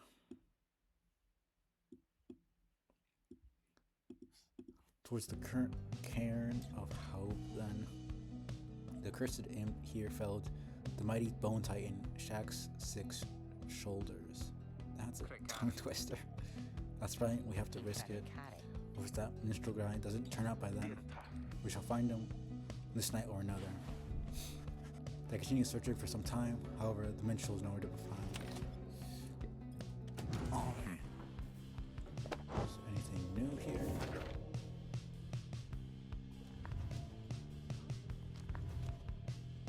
Nope. Okay. One of those sticks Faye insisted on hanging in the rafters. She believed it brings good fortune. Alright. After having thwarted the fate with aplomb last night, you find Hedwin off on his own. You sense he wants to talk to you. Talk about your decision to exclude him from conducting the rite. I guess we'll have some tough choices to make before all this is over, my friend. Just been thinking about that. Glad you let the others go instead of me during your rite. I mean that all the more since we succeeded. I don't know what's more intense, participating in the rite or just watching from the sidelines. Anyway, thank you for checking in. I'm off to go make sure we're ready to move. You know, it'd be kind of ridiculous if he volunteers to be excluded and then feels upset about it. He departs to check on things outside. You sense that he has no misgivings about what transpired. He's more concerned at present about the missing minstrel. He's definitely the most, I don't know, out of them, I think he's the most innocent from what I remember. Because, I don't know, Faye is more just ignorant of how the world works. She might be the youngest in terms of actual age, but I don't really think she's innocent in the sense of like, I don't know. So I think there's a difference between innocence and ignorance. Innocence can come from ignorance a lot of the time, but there's a lot more purity of people who have actually been through bad stuff but are still decent people. I guess I'm talking more about purity rather than innocence. It depends on how you define it, I guess. So I think most people hear innocence and they think children, but plenty of children that aren't innocent. I'm just going around in circles, it doesn't matter. The point is, he's a kind person. Innocent is just kind of the best way that I had to describe it, but I have to actually update my definition on that.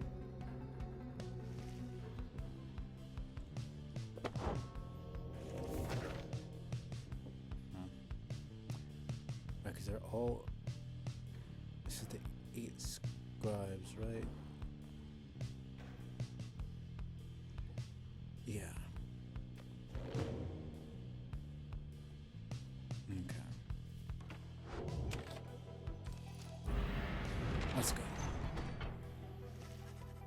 Still no sign of the lone minstrel, though Judario tracks potential signs of movement east, same way you are headed. Consider where to search for him. Go back through Fall Flat.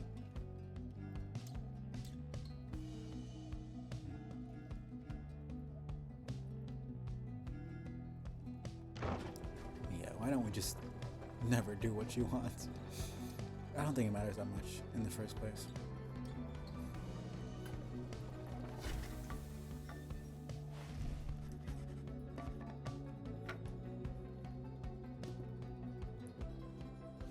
As you travel through the barren waste of Blue Hive, the lifeless carapace of Bielanthius still looms over the western edge of the valley. Headwind seems more ill at ease than usual. There's no sign of the missing minstrel. Sorry about this, Jody. I had a hunch he must have come this way. Would that our hunches could be more dependable? But do not fear, we shall find him yet. Of course, she has her little soft spot for him. Sounds like a hunch to me. More of a promise. Pick up bits and pieces of the minstrel's significance to your fellow exiles. He was there when they first discovered the Black Wagon, but they refused to say much more for now.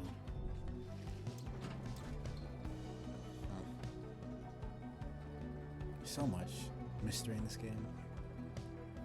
It still hurts my eyes. It's way too colorful. It's not even the colors, it's just the vibrancy. It's very almost neon. Stop the wagon. How come? Because of her. They're coming for us. We have to be ready, we have to. Does she mean what I think she means? I believe so. Wait, the Howlers, I think? Your fellow exiles scramble to prepare the wagon for whatever is out there. Once you help them settle in, perhaps you can learn more of their source of concern. I think there's nothing here. Yeah. Staring at the book. Okay. Let's go. They're coming for us. They fear the scribes. I know they do. What's she talking about? What's going on? Howlers, lots of them. Then what are we gonna do? They fear the scribes. Calm yourself, Thane, which will give them reason to fear us as well. We'll use the Raymonds and the books. Indeed, one of us can draw them out under the reader's watch to be just like one of our rights. If anyone turns to you, seems we need your friend in this. Your help in this, my friend. We just need a volunteer to go with you. I will do it, mister, please. You have to let me, and the scribes, they will protect me, I know they will. Dario exchanges looks with Headwind. Each of them nods at you as if to signal their approval. I think I'll play the ad here now. So I don't know how long this is going to be. I'd rather not have it play in the middle. I think changing the chat to white was a better choice. Let me.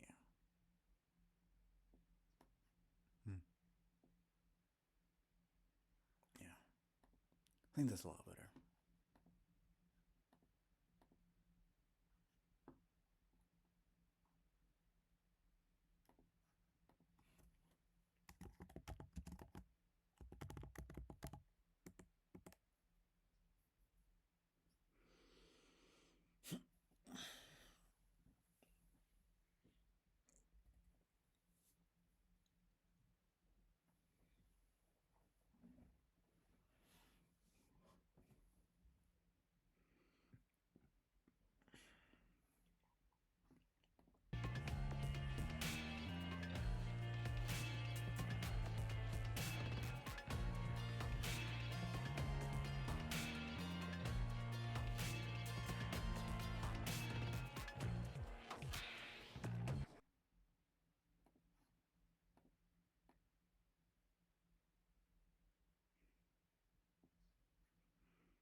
metallic sound means that here, all the scratches are here.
I was trying to do the power jump, but I don't think there's many more. Here they come, here they come.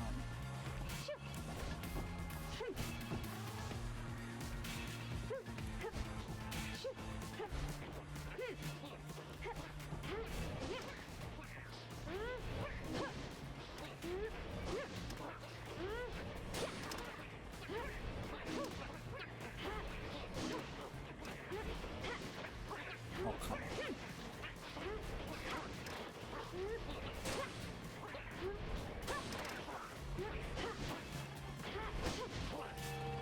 Man. Oopsie. That was by accident. Just then Faye spots something creeping toward her. Right. This guy.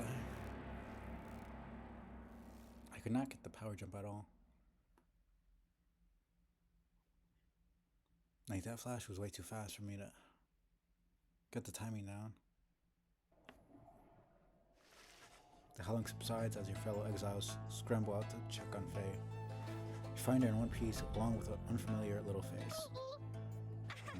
Is he the best? Can we keep him? You sense the depth of experience in the creature, at least judging by Drive Imp standards. In fact, you feel a connection to him. If you concentrate, perhaps you can derive some meaning from his calls and screeches. The Drive Imp seems to be both excited and frustrated by something. You sense some pattern in Drive Imp's screeches. He seems welcoming of this. Drive Imp seems to have history with your black wagon. You begin to understand him. Drive Imp recognizes you as the new reader of the Nightwing. He's pleased to meet you. Drive Imp seems satisfied at having gotten through to you. You explain to your companions what little you have learned from him so far. No one argues against letting the creature come along. Inside the wagon, the other Drive Imps stare at him with something like reverence.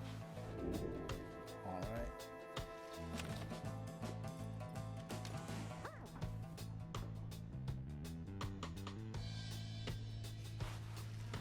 You see the little imp has made himself at home.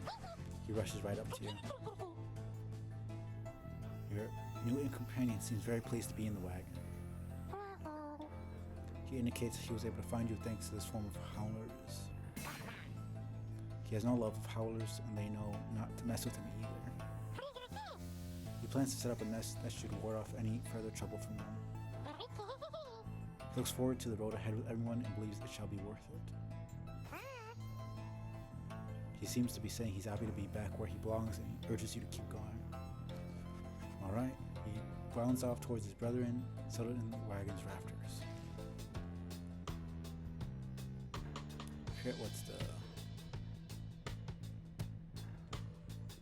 thing for him to show what he's doing. But, In the common room, you may review various notes, observations by your fellow exiles, respective paths towards enlightenment and rights. The free spirit, he wanders in the downside in search of a way to regain his freedom and return to his home. Base nomad, common folk cast from the Commonwealth, stripped of name, home, and title, they come from all directions towards the Commonwealth, where at last they settled, some of them. Outrider, they ensured the high wing remnants never flew far from their mountain nests. Those who served in the blood border were taught to always watch the skies. One's astral sign often foretells of one's disposition, strengths, and idiosyncrasies. Just don't know. It's crime. As mercy guides our hand, we spare your lives, but rid ourselves of you from the sentencing ceremony. We don't know what his motive is. Don't know how long he's been here. The one who nursed you back from the brink, finding you on the downside, his genial, I think that's how you say it, manner suggests that life, exile, has not yet broken his spirit. He wears a bronze clasp identical to that of Jodariel, suggesting the two of them may have met before their exile. He's not yet revealed what he did to earn his sentence. Okay. The fallen soldier, she's a grim, long-time resident of the downside, grown accustomed to surviving there. Race demon, people who survived in exile long enough to be transformed by it, in body if not in spirit. All are welcome here, save demons such as you. From sentencing of chief physician or elect. Veteran, everyone served in the Commonwealth's blood border, those who excelled remained. Clashes with high-rank remnants were frequent, though the greatest wars had passed.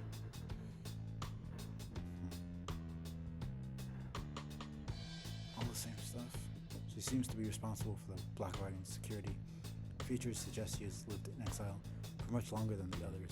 Her grim outlook, and the fact that she still wears the bronze clasp of the Commonwealth blood border, suggests a military background, though what she did to earn her sentence you do not yet know. The fast talker is an opportunistic, well-connected cur still clinging to his once comfortable lifestyle. The text is a bit hard to read, if I'm being honest. It's a bit pixely. Okay. Swift, dog-like creatures, known for their loyalty, optimism, appreciation, for the simpler things. The simple things. I don't know, I keep saying a different word.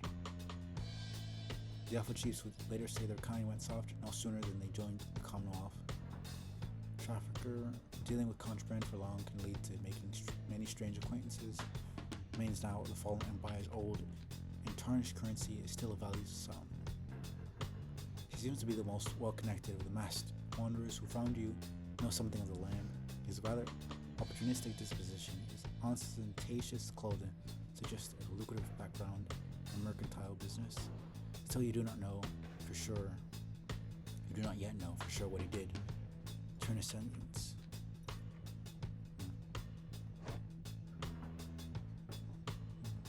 Seeing the different movesets they have.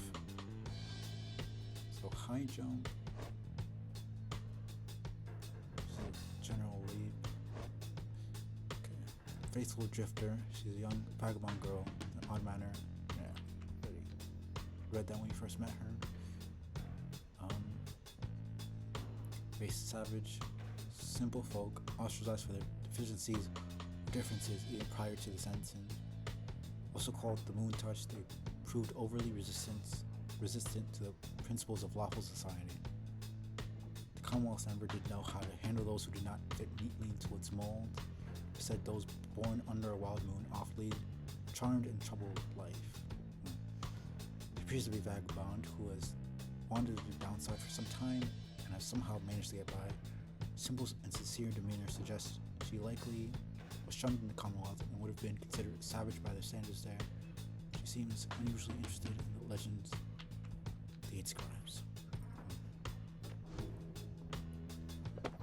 Nothing new, right? Yeah.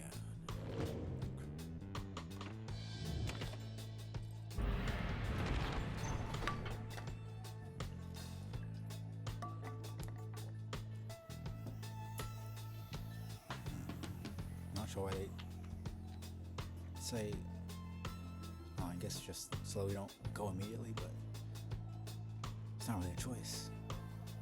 Lick sand, an arid southern pass to the ominous cairn of How New info seems insistent that you take this path bearing east. Alright.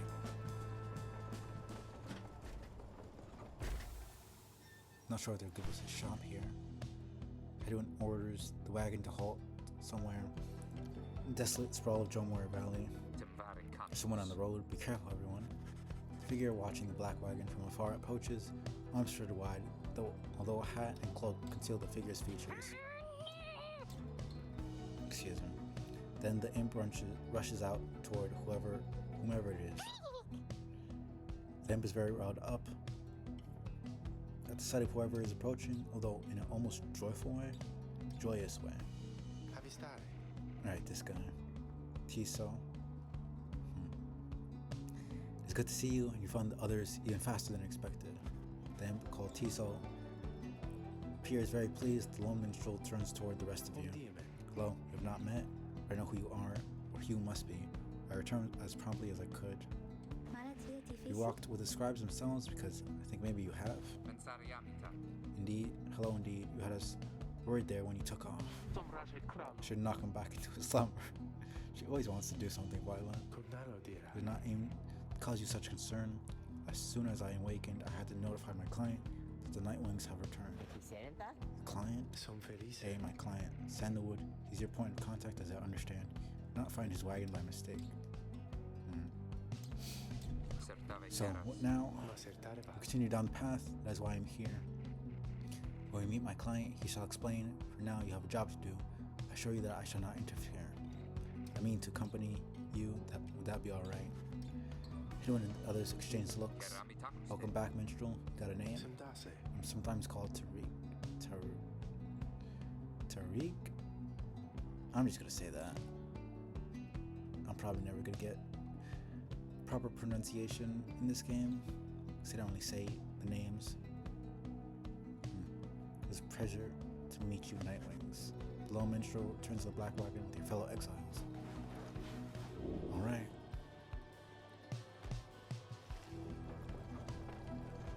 Here's our third. Right. Should probably be able to get 2 or 3 more rights in after this.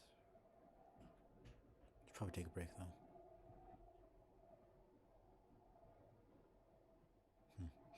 The current cairn, man, it's so hard to pronounce. The cairn of Haub is a foreboding sight. It's here that the next rite is soon to commence. Reader, if you have a moment, once we are settled on these grounds, I wish to speak with you in the wagon at your leisure.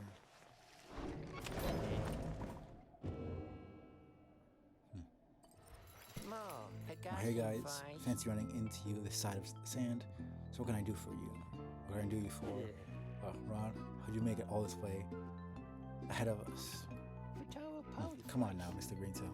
Can't just give out all my business secrets, am I right? I can do though, seeing as you've been such a good customer and all, is provide for you a little sample of something you might like. Here, try this out. Seeing as you bought that Mooncrest stinger from me last time. But I didn't really read it. Trinket resembling the intricate sigil of the Nightwings, it shines with a faint light.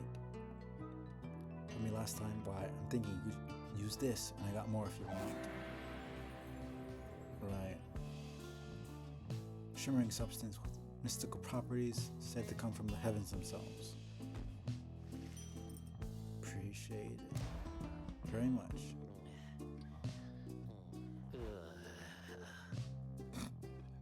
Okay. Yeah, I still can't. I don't know why it's so expensive. It's not that good. I guess it's decent. It's just like 10% does not sound like that much to me. An old tooth from a cur who no longer needs it. Though its owner is gone, her fiery spirit lives. A light and reflective bit of something falling from the stars, it seems lighter still at night. An old written order for some foolhardy wanderer to seek out some well-imagined fortune in the downside. A brittle clump of ash from a ritual pyre, still faintly warm to the touch somehow. The symbolism of pyre. Pyre is a flame usually used for a funeral. Literally our lives and our deaths. So all the things are symbolic, all the titles. Bastion is a stronghold. Transistor is a mechanical thing. I know it's something to do with technology. I don't actually know what it is though.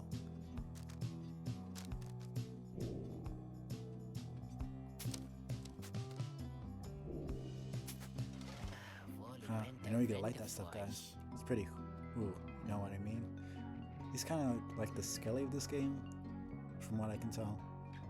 I don't know, there's similar archetypes in each of the games, except for Bastion. There's not many. Actually, Bastion and Transistor, there's not many NPCs for those games. And if you want some more, some more now. I know just the individual and his dad who can get it. Catch my meaning, yeah? Just stop and buy some other time. Alright. Let's see.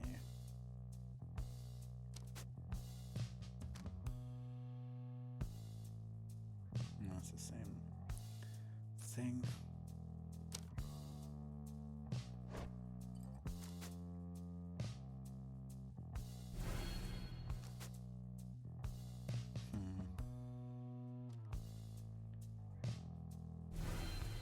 Why not? Okay.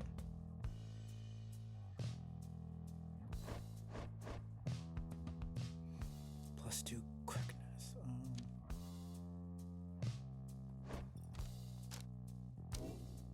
Why not? Okay. You guys take care, okay? Thanks for doing business. Let us talk. The lone minstrel Tariq's musical instrument with which he chronicles great deeds through song. The lone minstrel and his white lute chronicle the journey of the Nightwings through song. Using it, you may hear glimpses of your past experiences through the downside, across the downside. Regular theme.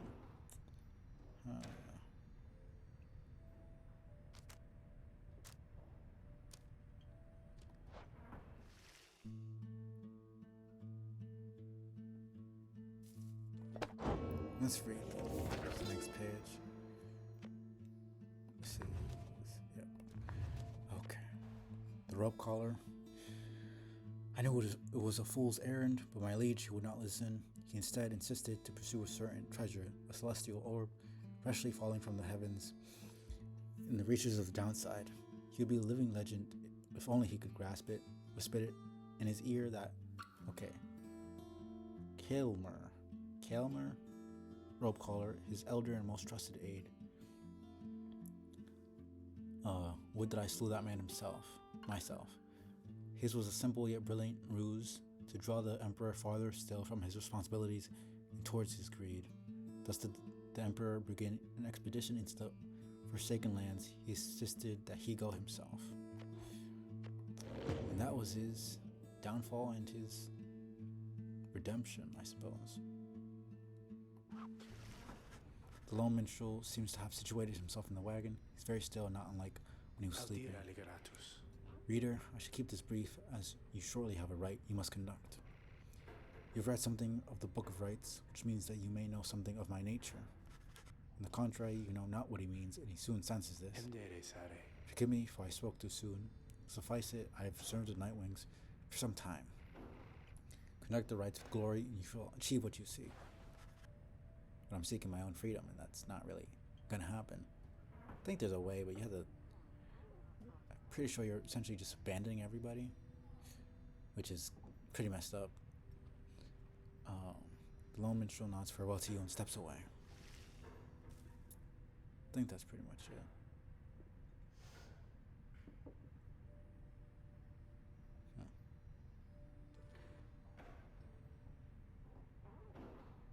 I think.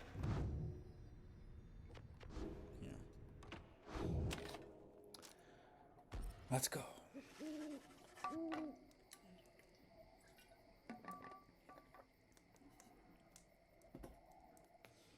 You and your fellow exiles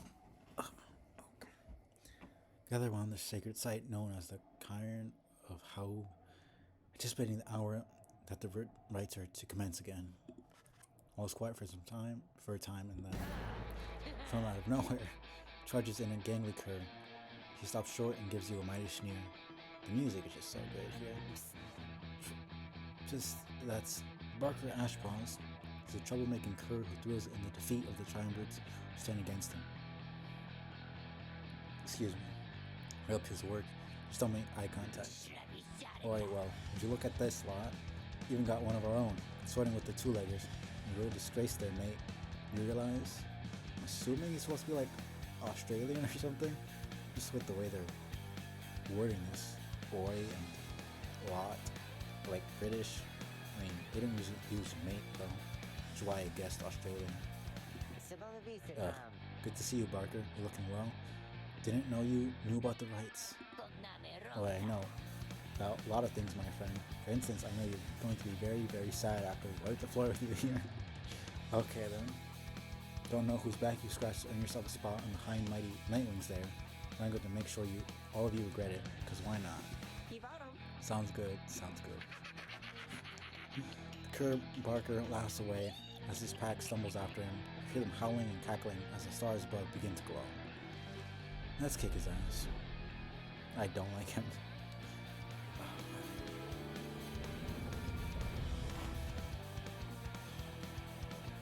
His theme is pretty cool though.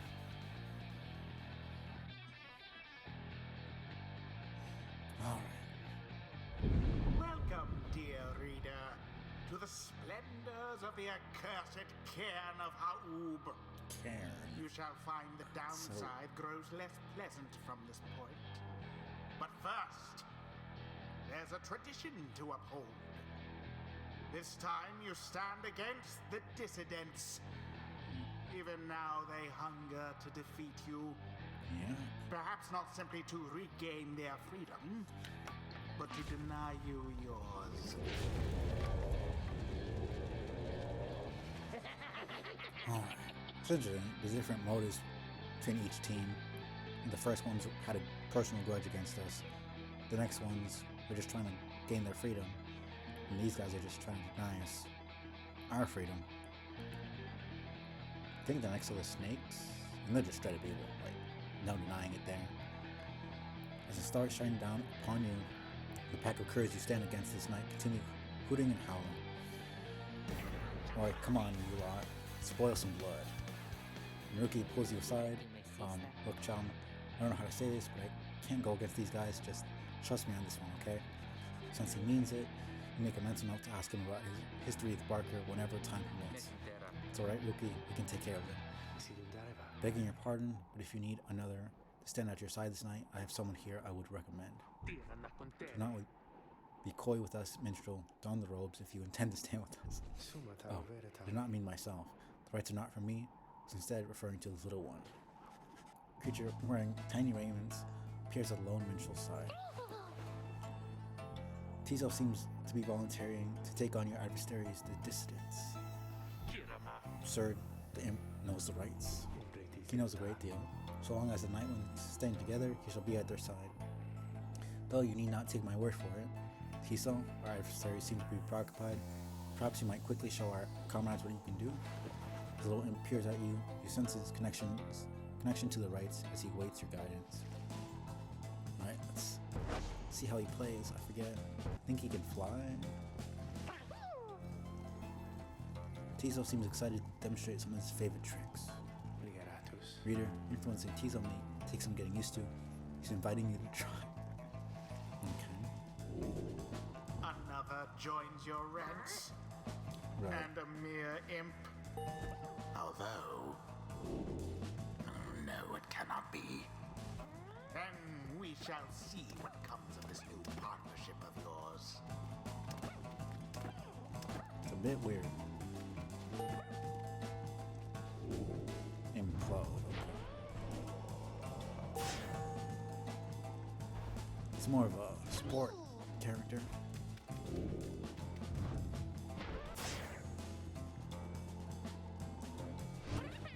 Not bad. It's an interesting playstyle. Well done as ever, Tizo. Yeah, I'm gonna need to put the ad soon. Tizo's happy to lend his support during the rites, but you could use his help. Well then, reader, who shall conduct the rites? In the name of the Nightwings. Who shall strive for freedom?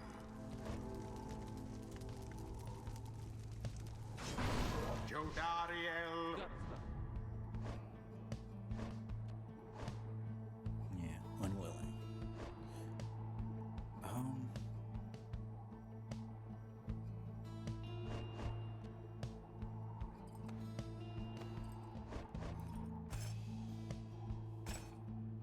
Quickness 16. Let me do Headwind again. Headwind. Shiru-sama. Okay. Let me put the ad on real quick. And then get to it.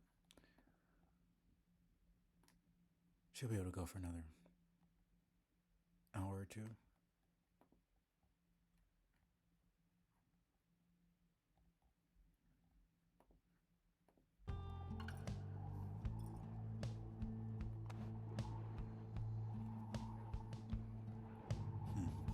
Little Watcher, his venerable drive imp, seems to know the ins and outs of the Nightwing Black Wagon.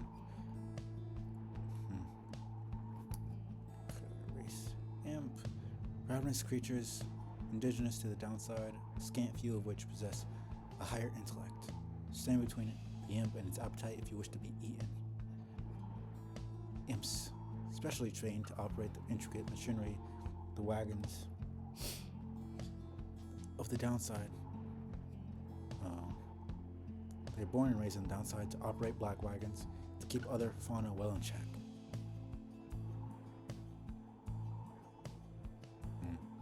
Appears to have been born in the downside and thus was not bound by Commonwealth law. Imps are known for having superior appetites, but not for having much in the way of intellect.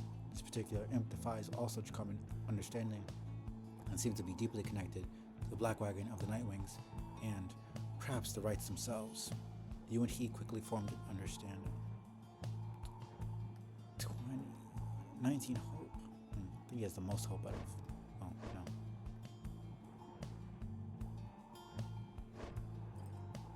Something really crazy. Strong aura.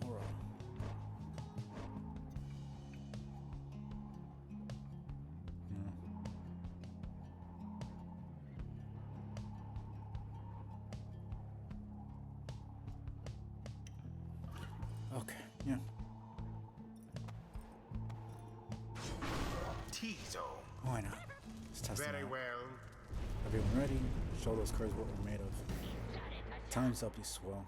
Come on, boys, let's get them. This could be a bit rough. Remember them being a bit harder. Begin. Bye, Barker. First to be banished. What the heck happened there?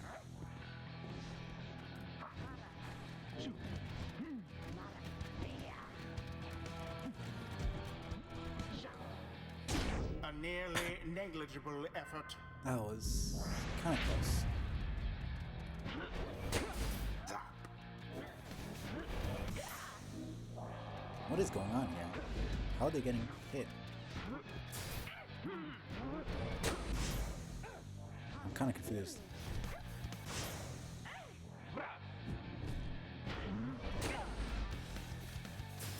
An opportunity.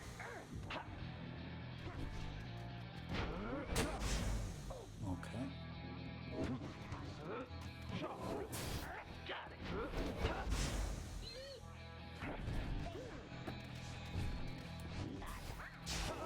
Oh, come on, man.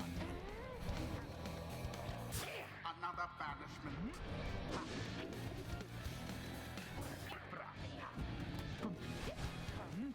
Do it. Done. The narrator is so cool. I just love his personality so much. Well cast.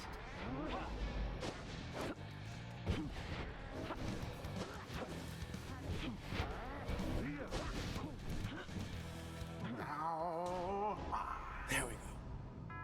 23. I think you get less. Who are you attacking, man? Ho ho ho!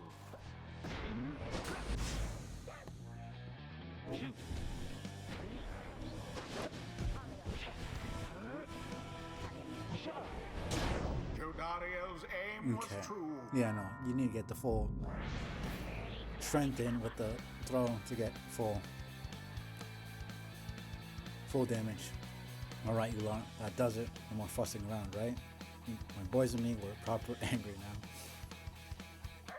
Okay. Alright. Careful now. Your adversary Parker there seems rather fired up. Whatever shall you do against so fierce a foe? Okay. Damn.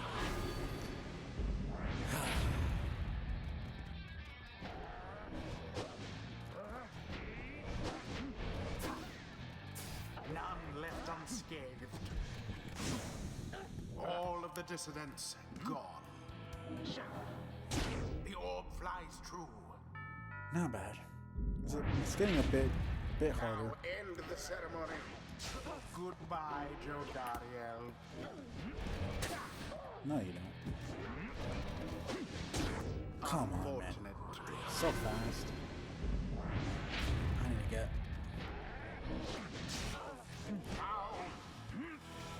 Not quite. What? Now. Damn, man. I can't. It's so fast. Yeah.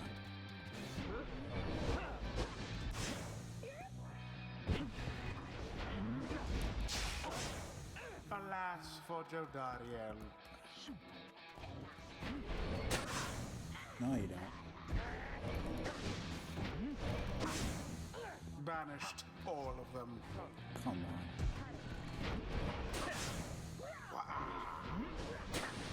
How sad for the dissidents. And it is done. Man, I was taking a while. I can't deal with the Nightwings fast ones. prevailed yet again. They proved superior to their adversaries. I can't deal with the fast dudes, man. Hey, Lex. The rite is done. How's it going? Appreciate you stopping by. That was rough. Once they get... The faster enemies are really rough to deal with. For sure. Perhaps now they shall learn some humility. I kind of doubt it. That to show them. Well, I'll be heaping ball of dung, but I just can't believe you showed us the what for like that. My boys and I will have to take you just a tad more serious next time. Right. To then, you just be sure to tell old rookie Greencell that yours truly remembers everything you hear. I suppose I'll have to do Rites that. do tend to teach something of trust. I think I'm beginning to understand something of all this, my friend. What does he have? Marks of the Master General. Skill and versatility. Golthanian. Never ordered an assault in which he did not participate firsthand. Bonds of the Syrian Legion. Influence. Though many were conscripted into the Master General's Legion, many more simply volunteer. Okay, stamina. When others lay exhausted after a battle, the Master General always remained short of footing.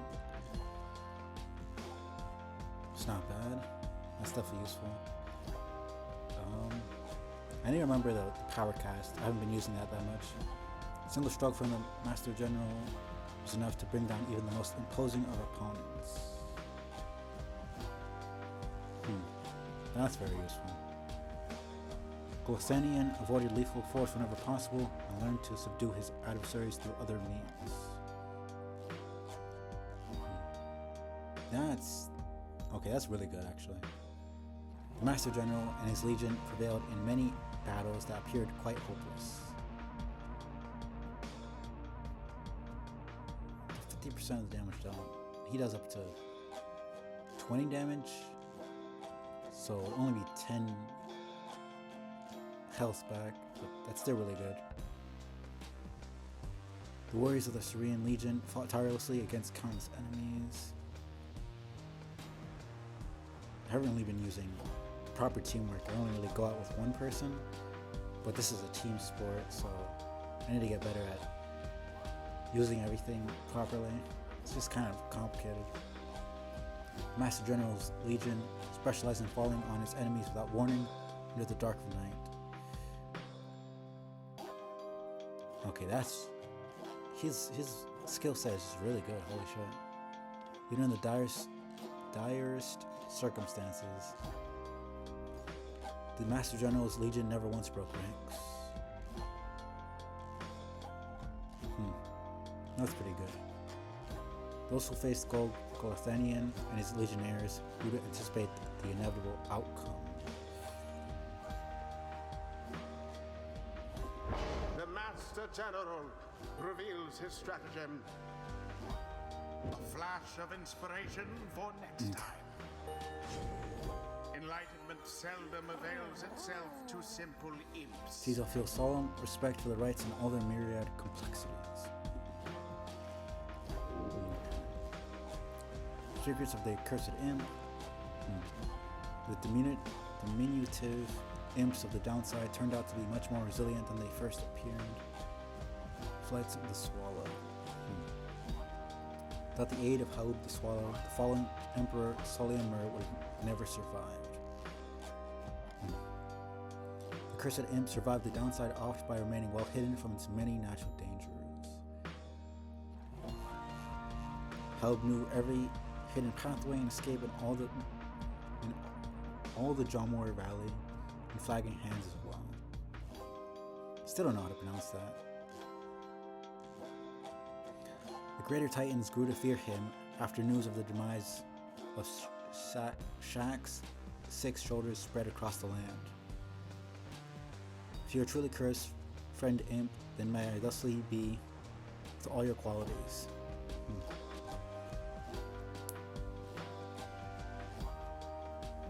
That's pretty useful. The imps of the downside flock to the highest points in all the land whenever the moon shines bright. Okay, that's an instant kill basically.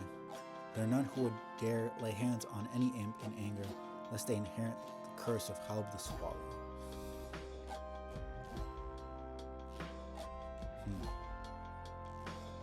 I don't know what or back means. Oh.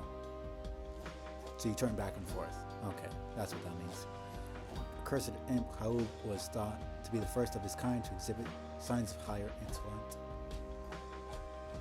There's nothing which you cannot do, friend Imp, for you know how to endure. Okay.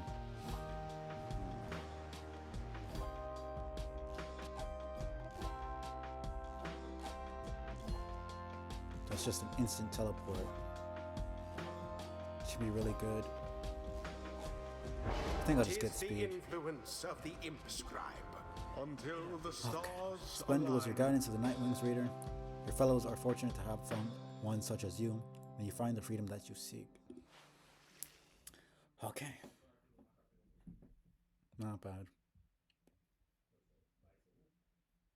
Yeah, I think I'll go for like another 2 hours at least.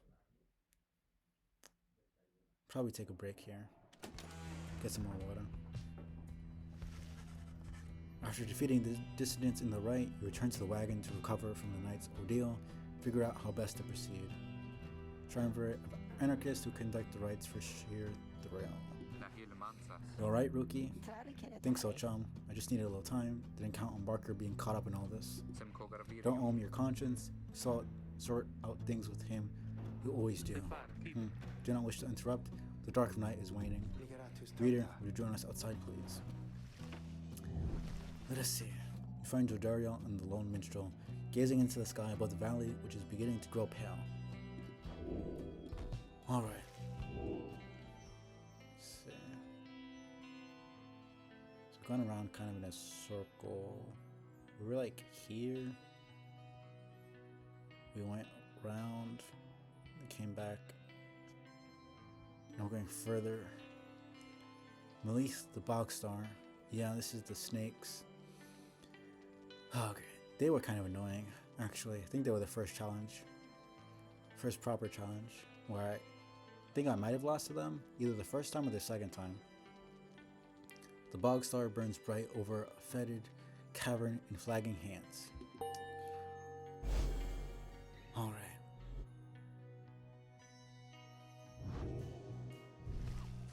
Then, it is as I feared, we had to press further north, beneath the valley into flagging hands. Gloom-filled, desolate region of the downside, beyond which lies the sea, fetid sprawl of noisome, festering, unpleasant adjectives, basically a disgusting swamp pit. Scribes are watching over us, they will protect us wherever we should go. Had you been to Flagging Hands, you would not say such things. Scribes have surely turned their backs on that place. If I may, the bleakness of Flagging Hands shall wear upon you to be sure. I urge for you to take what rest you can, for you shall need your strength upon the road ahead. Fellow exiles, we return in for the remainder of the night. At dawn you shall have to press deeper into the downside. Alright, I'll read what I can read, and then, okay, here it is. Tizo's nest, various scraps and things laced together, bits of ribbon and fabric, topped out with a plush fish.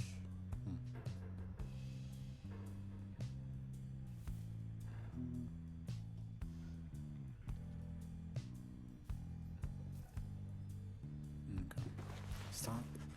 You tell something is troubling Rookie, though he seems relieved to see you. Hey, chum, listen, gotta level with you real quick. Remember Barker, don't you?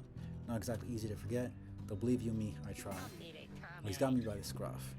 We're down here a little while, as you can see by now. But Barker, he's been here longer. He's made quite the name down here. As for me, I needed help, you understand. Had a certain standard to uphold. So, I figured he would be the one to ask. And Rookie hesitates. Then his familiar grin returns. So what if I own though? Right, chum? We got people back on the other side, and just between us, we're loaded. I mean, rich. A little problem with Barker. Soon it's gonna take care of itself, just as soon as my people send the money though. So, telling you right here and now, don't you even worry about it. Sure, everything on that front is going to end up real tidy, real soon. We'll see about that. With that, he scampers off before you can respond. Assumes Rookie owes a debt of some sort. What is on the line exactly, you are unsure. Nothing new here, right? Probably say. Okay. Yeah, let me take a little break here. I will be back in like 10-15 minutes. Probably by the time the ad starts, I'll be back. Yeah. Probably go for another, like I said, another hour or two. So I do need to wake up a bit early to get some stuff done. And then my classes start tomorrow. So the schedule will be changing after tomorrow. And then it'll change again. So these are just remedial classes for 2 weeks. And then it's my actual proper school starting on the 25th, I believe. But I'll put everything in the Discord and I'll change the schedule up properly once everything starts. So we'll see. It should be fine. I have Saturday and Sunday completely free, so I have at least 2 days to do streams. And we'll see about the other days. But yeah, I'll take the break. Like about 15 minutes. I'll be back.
From dawn, you find Hedwyn and Dodaria assessing the current situation with the minstrel.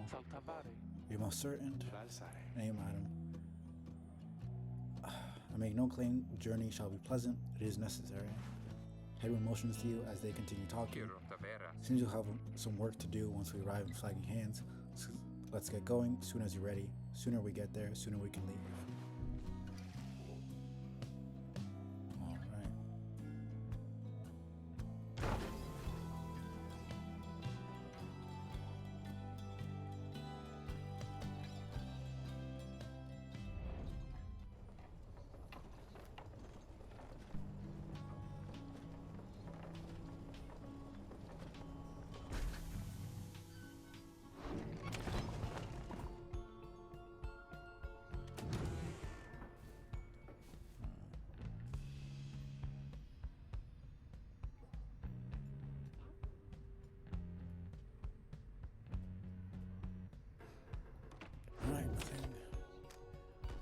Let's see.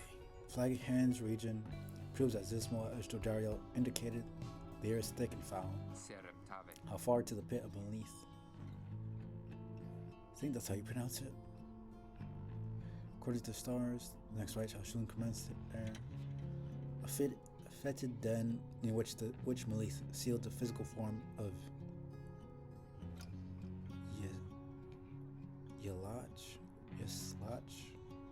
Yalak. I think you don't pronounce the S. Then with the CH there, it's a K sound. Yalak Astralborn. I don't really know. That's just my assumption. All the way down, all the way across the marshlands on the coast. I'm just saying the wrong words here. Rita, would you join me in the wagon for a moment? We have matters to discuss.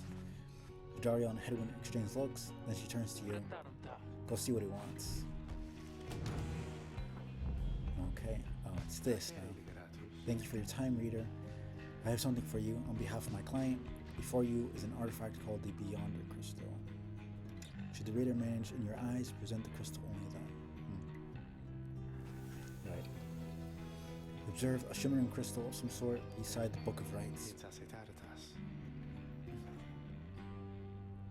As you have surmised, the triumvirates you are to confront during the rites shall stop at nothing to prevail against you. They prepared for this for quite some time. The Beyonder Crystal may help ensure that you are well prepared in turn.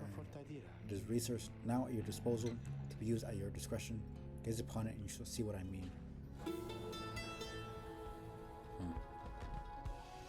Okay. Right, it's depending on which person,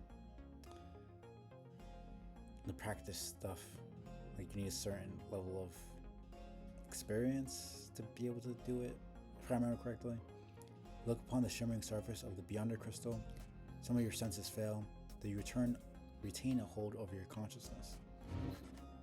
An apparition appears before you, clad in the raiments of the rites, but incorporeal. I sense that you're not a total idiot. She reaches for the clasp on her mask. So, the Nightwings have returned. Oh, but where are my manners? You must be the lovely reader. Please call me Sandra.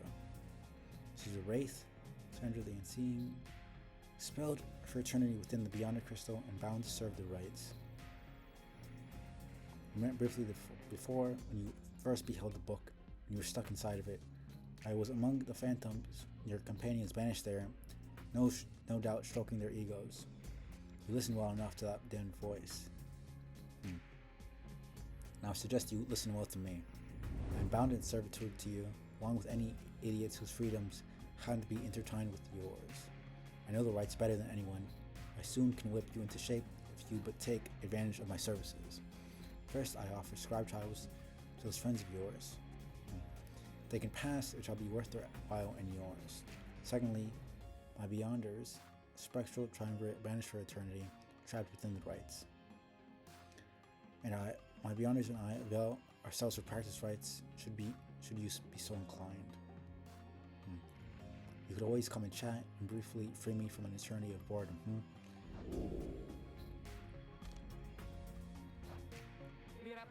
Let's see. Hope I can still talk to her after. Indeed, it looks as though one of those failures of yours is ready for a lesson in pain.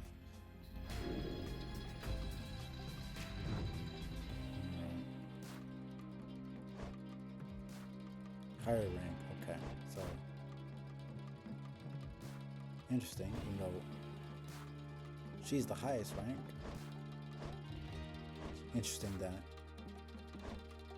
Rookie is the first one to be eligible. Gotta remember I have a double jump with him. You asked Sandra to administer one of her special trials for Rookie. What? The Loudmouth Cur? I suppose that he's ready technically, though I have a litany of reservations about him. Let us bring him forth. Soon Rookie appears in heat of the summons. Oh, chum, why are you looking at me like that? Let's go.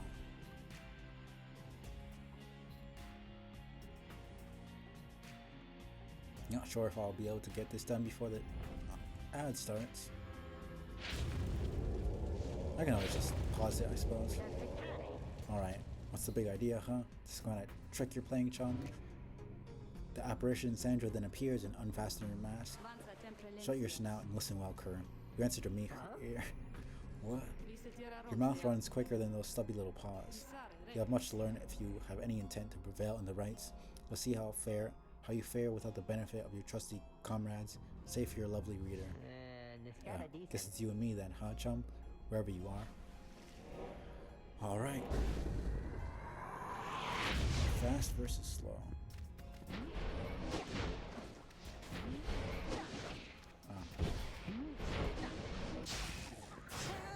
Damn. Come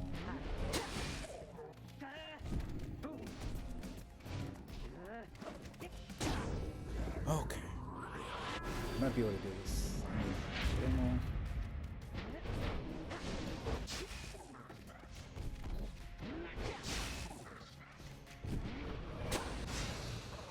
Jump.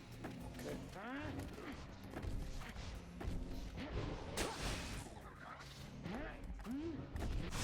Damn. Come on. No, you don't.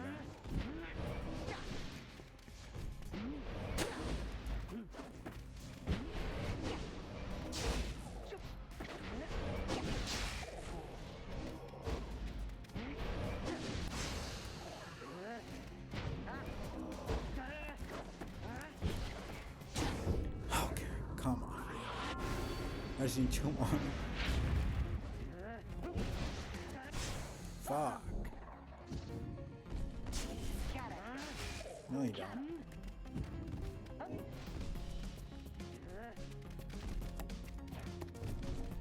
If I actually died there, that would be so annoying. Come on.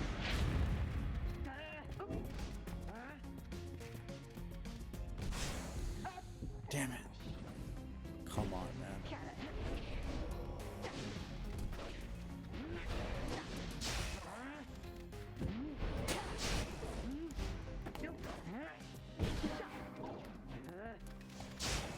Idiot.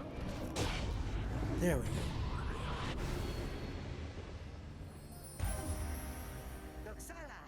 Okay. Let's start this ad.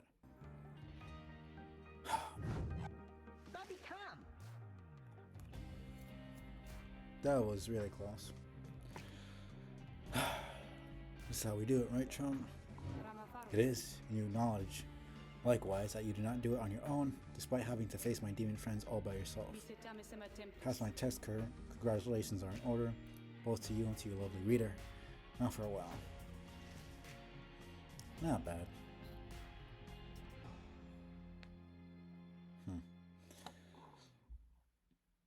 Yeah, and I need to get better at the movement and everything. I'm not very good at it. That Sandra kind of gives me the shakes, you know what I mean, chum?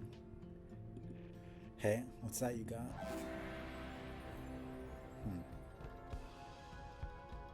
Not bad. Gnashing his teeth and howling as with joy, the brazen Alpha Chief threw himself at danger.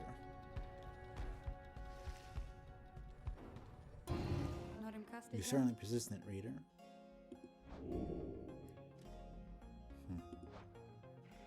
I do appreciate the effort to make small talk with me, reader. Anything to break from the monotony of staring at the void within this place. Not that I could see it if I tried. She laughs at this, maybe at herself. Certainly I could make talk. My fellow beyonders trapped here as they are with me. We might accept that we would all would keep each other company.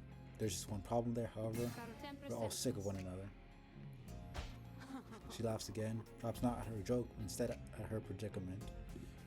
I do exaggerate to some extent. There is a certain truth to this. In this, we've been stuck together long enough that we have grown more distance rather than more close. But I had best not wear out my welcome with the likes of you, as I've since done with all the others here. So carry on for now. If those fools with whom you travel learn something, come bring them forth to me. I shall see to it they learn some more. Not bad. I should be here if you need me. Alright. Let's keep going.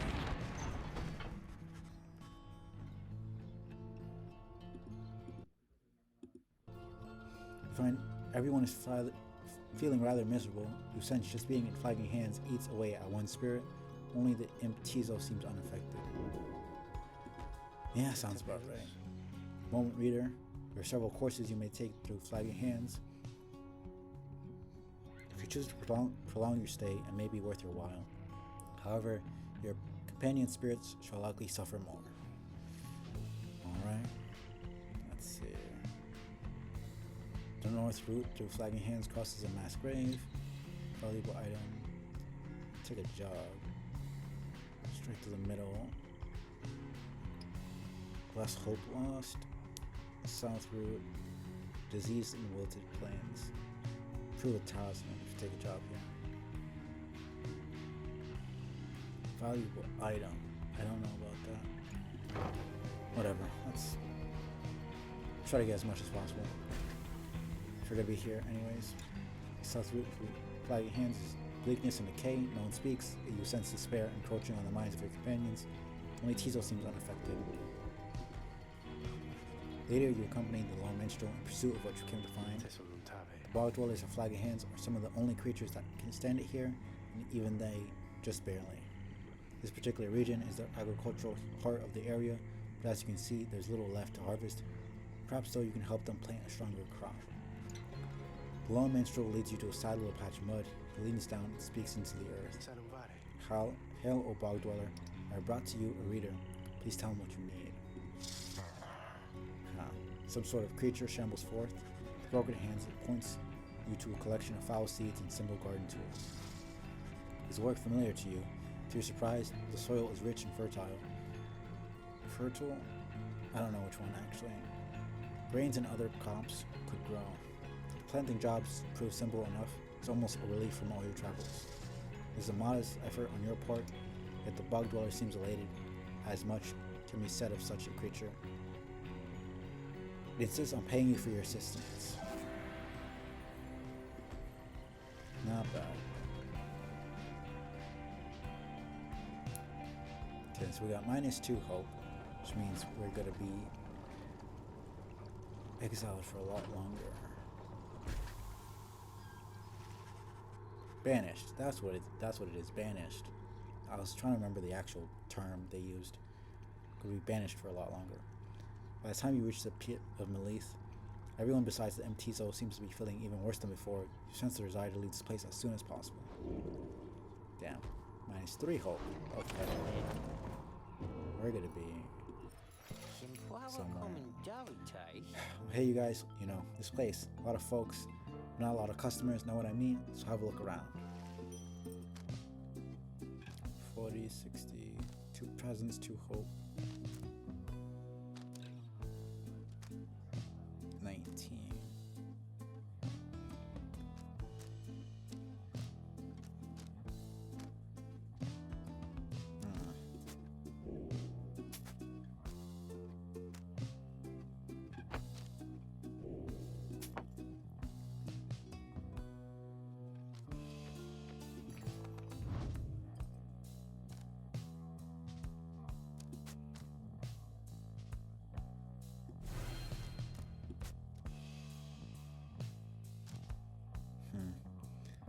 I'm not sure. I'm probably gonna.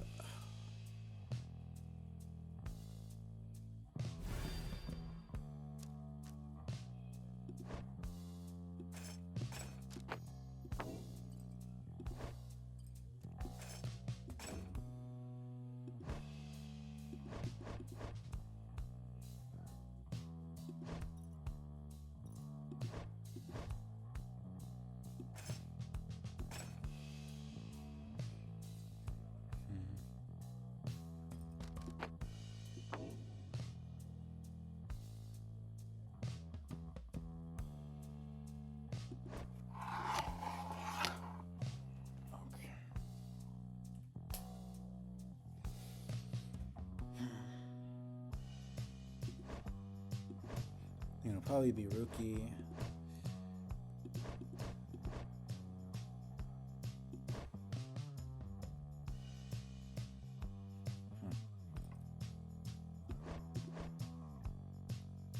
Probably Rookie, Headwind, and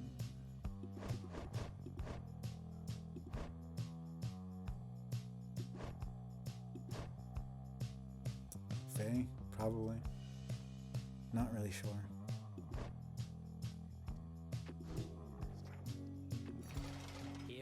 No, so you get a repeat customer there, Dad. You give him a deal. Not sure if the dad even speaks at all. Let's read the next page. Empire's collapse. It was not long before the empire began to crumble. My liege gone, his own country quickly turned upon itself. I must admit that this collapse had started long before the emperor's disappearance. His decision to give, chase after a myth, but hastened the inevitable. All the while, the robe caller stood by, awaiting such a time as he could rule in my liege's stead. He would be our people's savior. His first charge was to organize a search for the missing Sully and Myrrh. Warriors, pathfinders, and scholars heard the call and prepared to seek him out.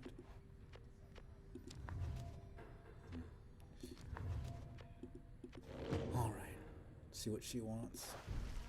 You sensed Dario's steel gaze well before you turned to her. Reader, rummaging about the wagon once again. Tell me something now that you are here. Look at me. Are you afraid of me? Consider the question. You've never met someone like her, but do know something of what happened to those who remain in the downside for many years. Yeah, no, I don't really. I'm not gonna say she doesn't look kind of strange, but fear her? Not really.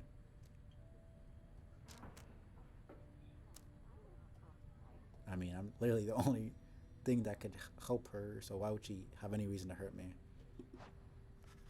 Tell her that although you do not yet know each other well, you do not fear her, and on the contrary, feel safer in her presence. Truly. In that case, I have much work left to do. You shall fear me yet, if you survive this place. Now then, I shall go make my rounds. She walks away. Feel the floor of the wagon shake with her step. Oh man, she's such a great character. She's like, I'm gonna make you fear me, but then she gains hope because you said you feel safe with her. I just find it hilarious. I just love characters like that. As you make preparations for the coming rite, you wonder if the stars above will even be visible through the dense fog hanging over the pit of Melith. Then, Tiso seems to be very concerned by something in the vicinity. The little imp disappears in a hurry. Was Tiso alright? He was so frightened. He was not frightened. He was issuing a warning. Silence, everyone take cover. Dodario makes quick note of several hiding places among the nearby crags and rotted husks. You wait, something about the place dampens your senses. All you feel is a creeping dread. Then, in the shadows, all this music. I actually hate them as people, but like, their theme is very foreboding and ominous. A writhing shape slides forward, its hulking form draped in raiments. Raiments? Yeah. The shape stops, slowly its head turns from one of you to the next, each in turn. Wise of you to hide yourselves from us, little nightlings. You trespass on the resting place of the astral one. We shall see ye when the stars muster the courage to illuminate this place. The music is always so amazing. The creature vanishes into the dark. After a time, your companions reconvene. That was a bog crone. Serpentine creatures native to the Commonwealth's southern bogs, widely feared. Though formerly part of the Commonwealth, bog crones tend to keep to themselves. Yeah, for good reason. Indeed, that was the witch Udmil. I think you don't pronounce the E, from what I remember. She is an ancient witch with an unhealthy obsession for Yolak? I can't pronounce that at all. Astral-born monstrosity. So it was drawn. The triumvirate of bog dwellers compelled by sinister forces rather than by freedom. Tiso makes it clear he has no love of Udmil. Although the rites dictate she cannot harm you bodily, with her, best not to take any unnecessary chances. We take what chances we can get in all of this. Everyone, it's time. This one might be a bit of a challenge.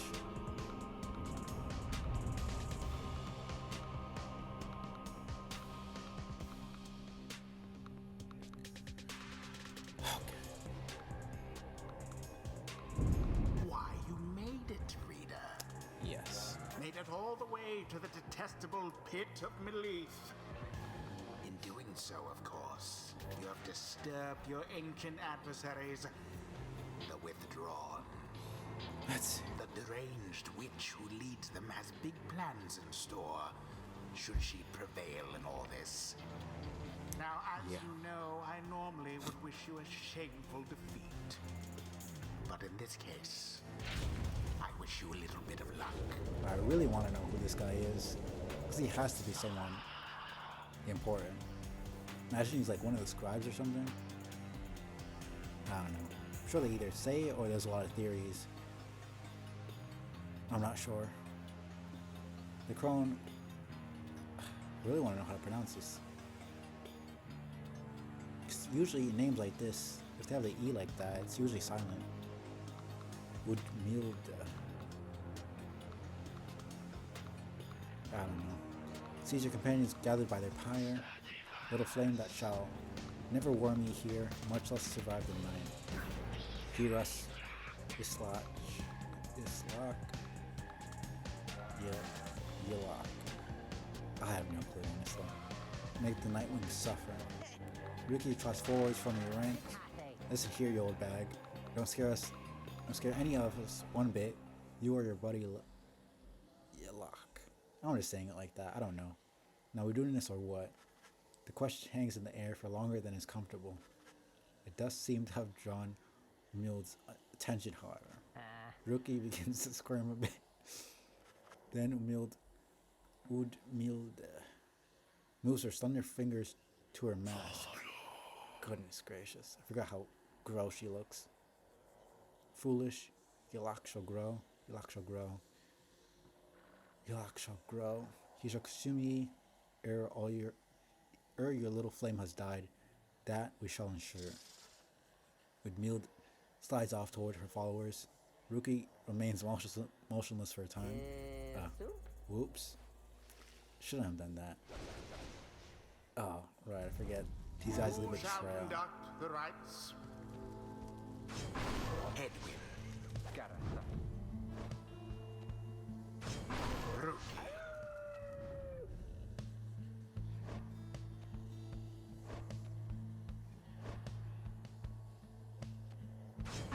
Faye, Shiru-sama? the choice is cast. Let's go. As the 8 scribes once vanquished Yilak. Seriously bothers me that I don't know how to pronounce this. So shall we prevail. No matter where we go, Yilak shall find ye and devour ye. Okay.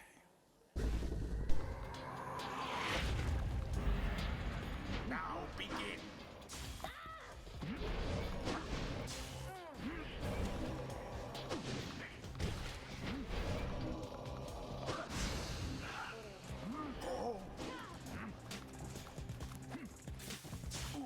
Damn.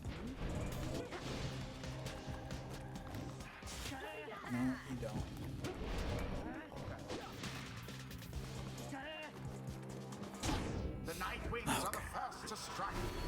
Let's go. I got very little.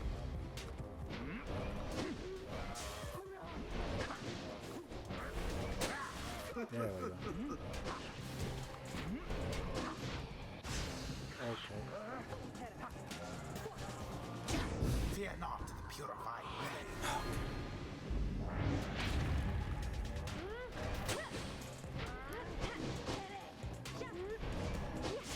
Seize the orb.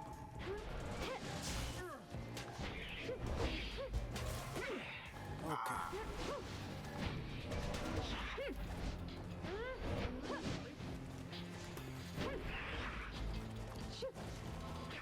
I'm looking for that Did it.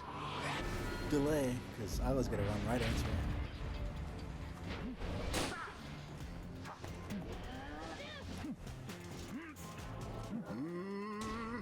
Yes. That wasn't enough. It was only 17, whatever. The lifeblood of Yelak. It flows within this lair, beneath this world. His lifeblood shall engulf ye, such blackness and despair. Sure it will. Oh, great, good. The witch invokes a profane name I shan't repeat. Best beware her foul sorceries.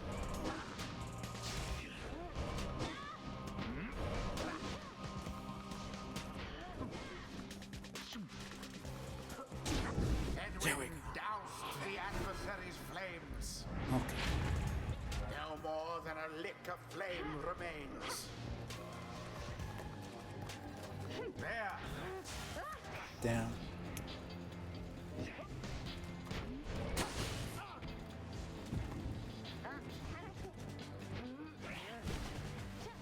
What the fuck was that?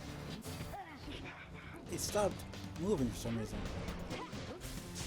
Stand not in glory's path. No, you don't.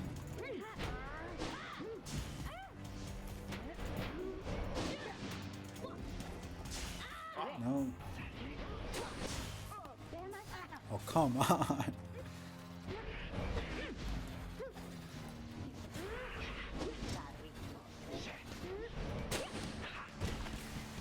No.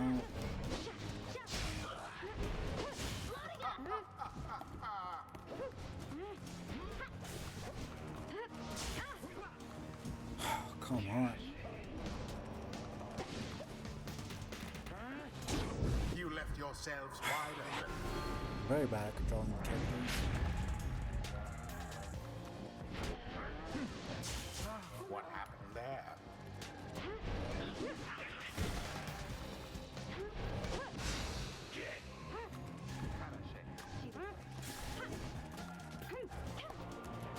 No, come on, out right there. Fine. Thoroughly banished.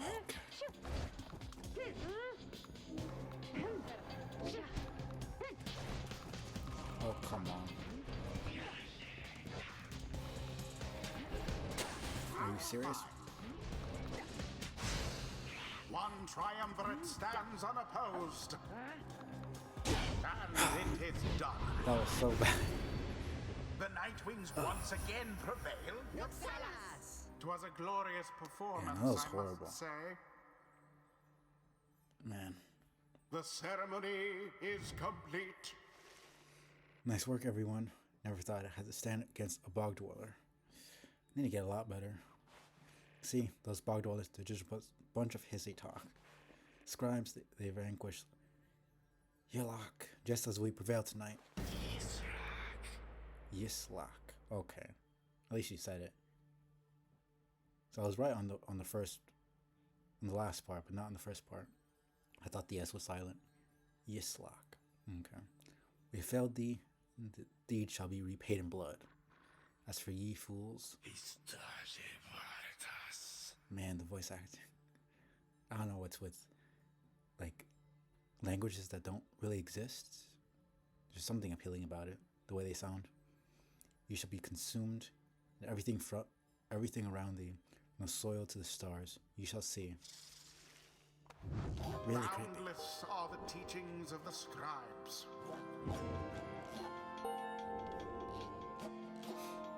Alright. Something's Let's see. awakened in the moon-touched girl. Scribes, they whisper to me, they do, from time to time. Tricks of the rope collar, deftness and trickery. None could predict or outsmart Kelmer, rope collar, chief aide of Emperor of Star. Grand Trader's leanings, aggression and persistence. The rope collar was an idiosyncratic man whose interests he kept himself. Okay. I didn't really notice. But she had a delay, but I guess there is kind of a delay. Yeah. Because it takes a while for it to actually charge up. Kelmer, rope collar, learned to control his impulses, knowing it was necessary to his plans. Kelmer practiced throwing stones first at distant targets, then at moving ones as well.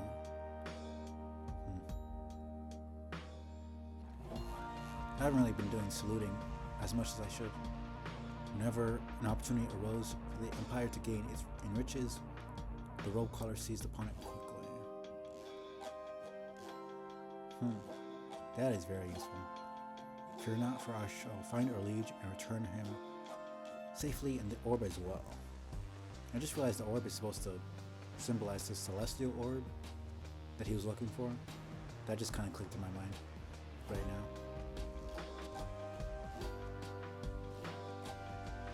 I don't know, it's not really that useful because actually that charge up has saved me a couple times. If I jumped right away, I would have gotten hurt. Enemies of the Empire found armies at their doorstep before they even realized what was happening. Before they realized what was even happening. I haven't been able to do the power jump. I should practice that. By the time Kelmer rope collar betrayed his liege, he had multiple escape plans and contingencies in place. It's not bad. The rope collar was ever elusive, and attempts to subdue him physically all failed.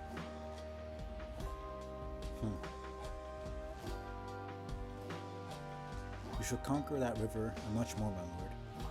Kelmer rope collar's last words to Sully on the mirror. A devious trick from the rope collar. Okay. Until the stars align.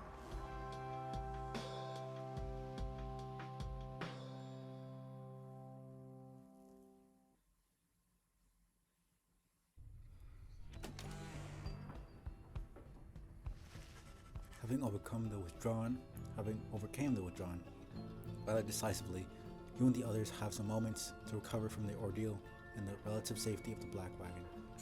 So, when can we get out of here? What, Greentail? I had enough of... I still don't know how to pronounce this. Udmildes. Udmildhes. I don't know, just pronouncing the H sounds wrong to me for some reason. I don't know. Hospitality for the time? Oh, Jody. Yeah, thanks. I'm good. The reader and Star Shop will point the way as ever. It's just, so far, we've kept on going north. That's the case again this time. The Sea of Solace spreads north and west from here. An impossible oceanic expanse pockmarked by crude little islets. Islets. This is island. You don't pronounce the S. Islets. That just sounds weird. Attempts to sail across the drowned sea do not usually turn out so well. North and west from here, for untold leagues, I cannot tell you when last a vessel dared to sail those waters. Tiso asserts himself during the conversation. What is the matter, little one? Tiso's trying to get you to come look at something outside the wagon. Reader, please go see what he wants. Excuse yourself and follow the imp into the dark night. You find Faye and the lone minstrel already gazing up at the stars. Can you not read the stars yourself then, Mr. Minstrel? Fear it is not so simple as matters of can or cannot when it comes to me, Faye. Just see what the reader has to say. This is his charge. Here he is, in fact. Thank you for fetching him, Tizo. Tizo is happy to have obliged the lone minstrel. Reader, it would seem the skies have cleared to some extent. Please look upon the stars and see where they compel us to go next. I think there might be two paths this time. No? Remember there being two paths at some point. I think it's after you free your first exile. Ores?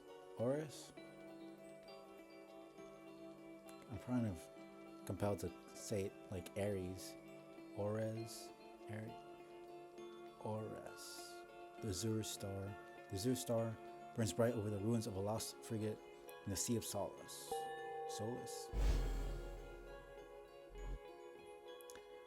These pronunciations keep messing me up, so I don't know which one, especially since these aren't really real words. The rights beckon you still further north, towards the middle of the Sea of Solace. It's not good. You're joking, right, chum? Does the reader seem the joking type to you, Greentail? We do not argue with the stars. You talk like we can just go right out. right out into the water. Pardon my interruption, though. Perhaps we can. Say what? My client Sandalwood has a way of anticipating such eventualities. West of here lies a place called Big Birchwoods, a small bog dweller outpost at the edge of the sea. All sorts of contraband used to come through here, some of it fatal if touched or inhaled. The proprietor is an old companion of his. She may be able to assist us. Headwind's smile returns. That sounds like our best shot right now. Let's pack it up and move as soon as possible. Might as well. I think we didn't get us. Yeah, I know. We read that last time. Let's talk with him. Greetings, reader. It is good that you are here, for there is something that I wish to tell you privately. Do you have a moment? I shall not keep you long, though I know your time is precious. Yeah. You bid him to continue and make clear your interest in whatever he has to say. Very well, and thank you for your time. I should further note, matters that pertain directly to the rights I must reveal to you alone, for thus I am obliged. In any case, when you confronted the withdrawn in the witch Udmild, you might recall she intended to invoke a certain name. Islar, the Astralborn, hesitate to say it even now.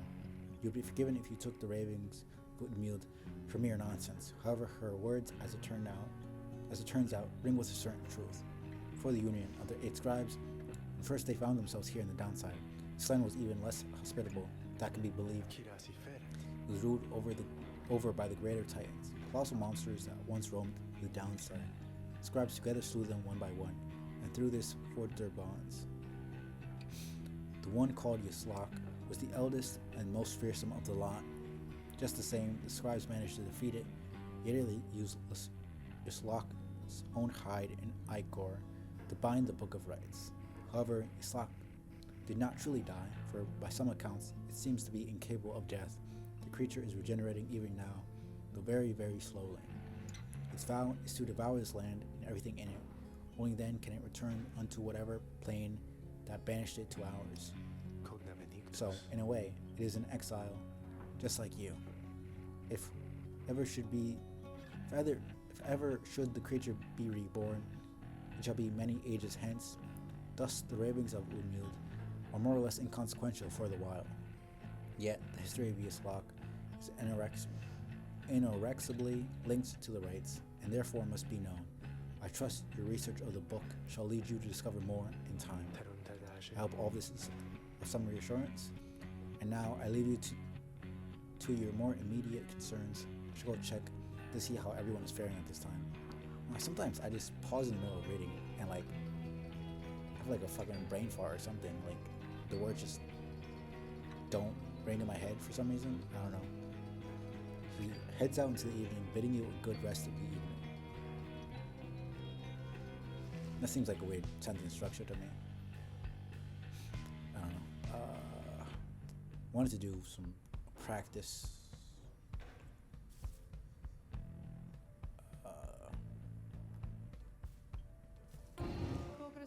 Bring me Brief reprieve from solitude. Let's seek you in exchange. Let's see if she has anything else to say. You're sloshing all the way across the flagging hands right now. Hideous place, or so I understand. For I can neither see it nor experience its wondrous aroma as you surely can. Though, perhaps you're accustomed to it by now. I keep adding words that aren't there. The Nightwings of the past misliked the place. Of that I can assure you. Misliked? You would think you would say disliked, but strange. We share a common misery, and please leave me to mine unless there is a service you require me to render at this time. Why not, let's see. Express your interest in the practice rites. Seems to be a way of practice conducting the rites without all the pressure of the real thing. I'm just mashing words together. Certainly, reader, that is why I'm here. See you in that blasted book in just a moment. My beyonder shall be waiting. Oh man. Reading is not my strong suit for some reason, even though I really enjoy it. At least like reading out loud is not my strong suit. My brain just is not meant for it. I don't think.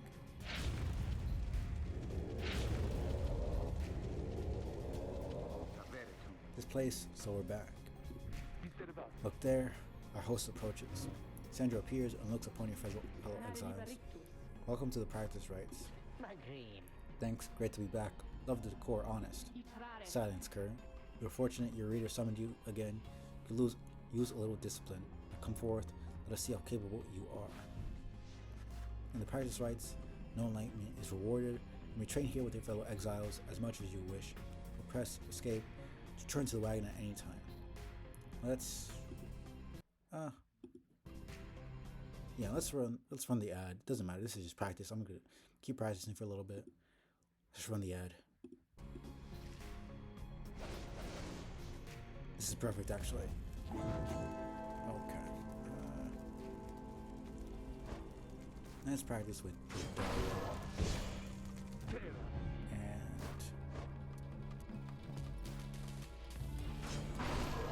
say.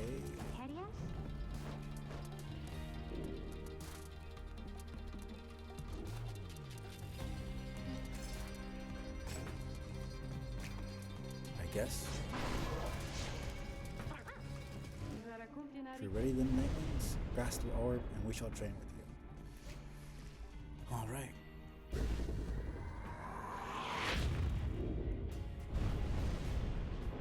Okay, let's. Okay, that's a regular jump.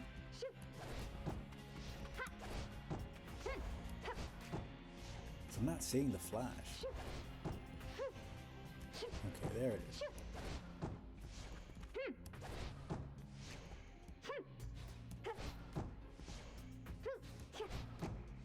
Is that because when you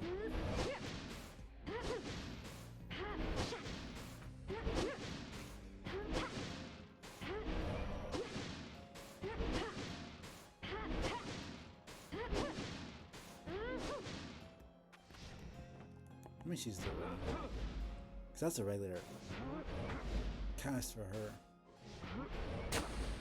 Then you could hear that.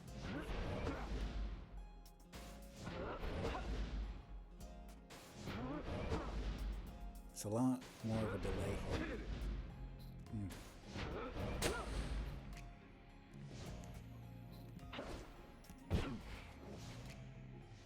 Yeah, no.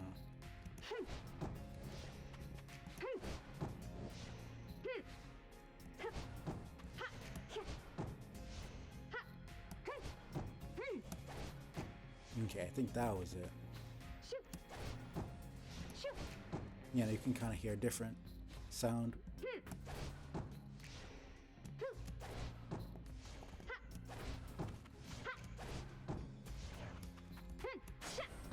Okay, there we go. No, that was actually it. I can't get this timing though.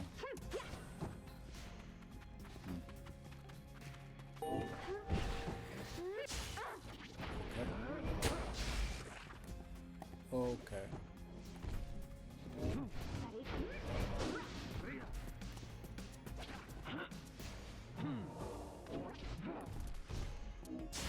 No, you don't.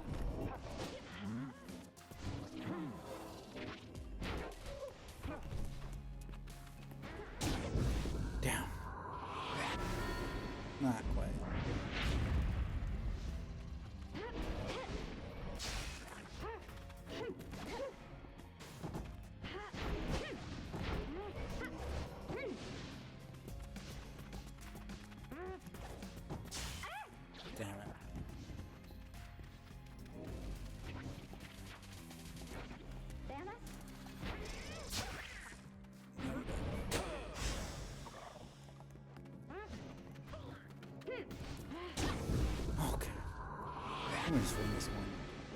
Keep going.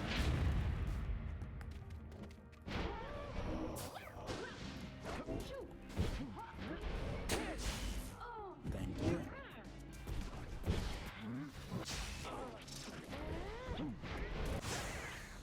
Nope. Damn.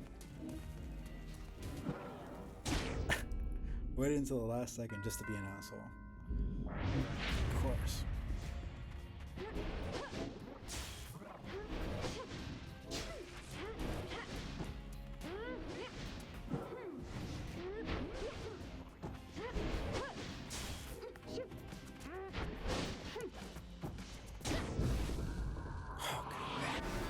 Now we're even.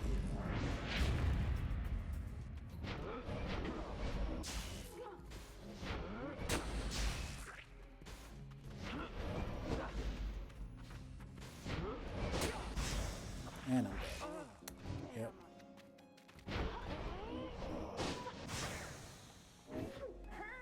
Really bad at this. Man. It's not even that hard, I'm just getting outsmarted here. What the heck were you trying to do there?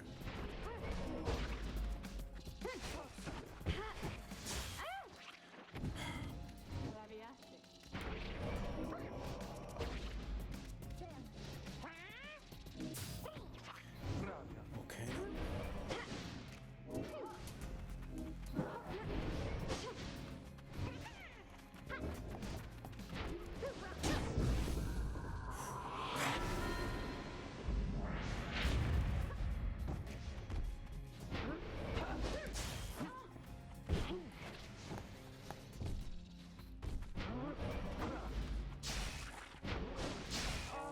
Damn.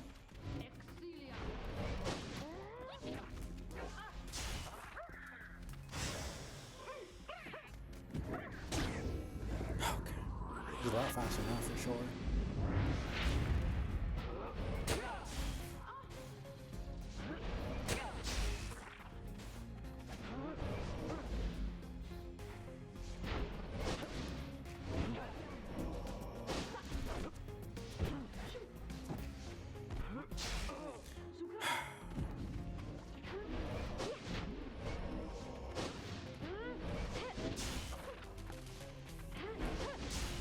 No, you don't. Come on. So fast with that. I can't.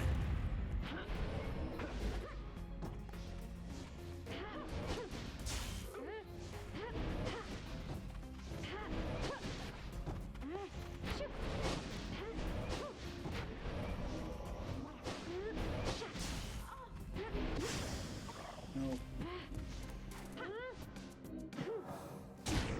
Okay. I thought that was it. I used T-cell for one.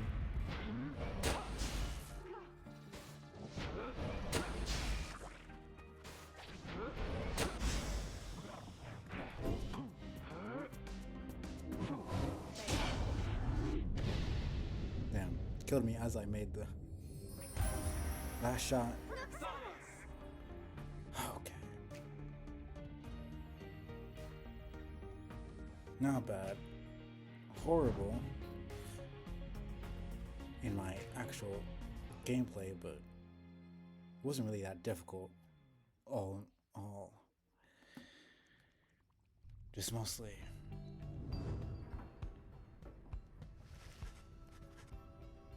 sloppy plays.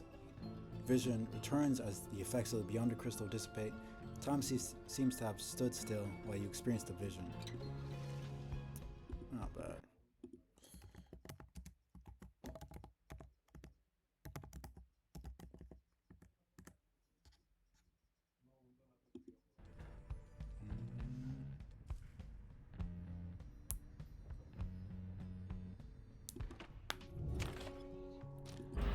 Let's keep going.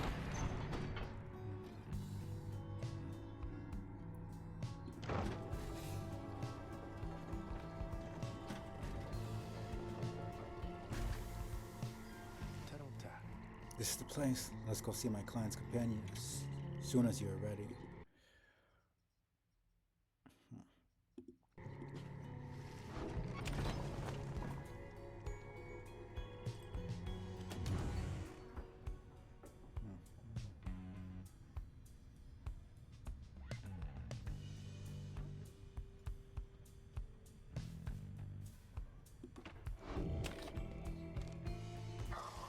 Big Bertrude's is a sickly gathering of bog dwellers who stay within shadows, yet you can feel their eyes surveying everything. Lone Minstrel steps forward. Sandalwood sent us.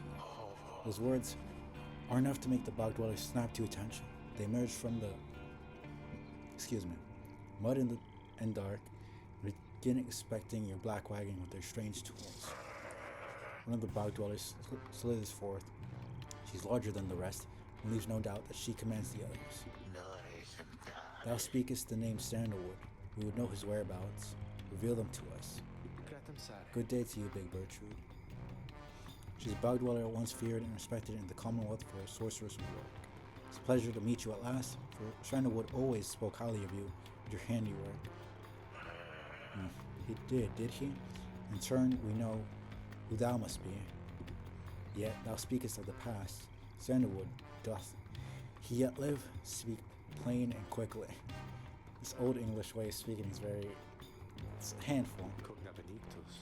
To be quite frank with you, madam, I do not know for certain, for I have been apart from him for some time, carrying out his will.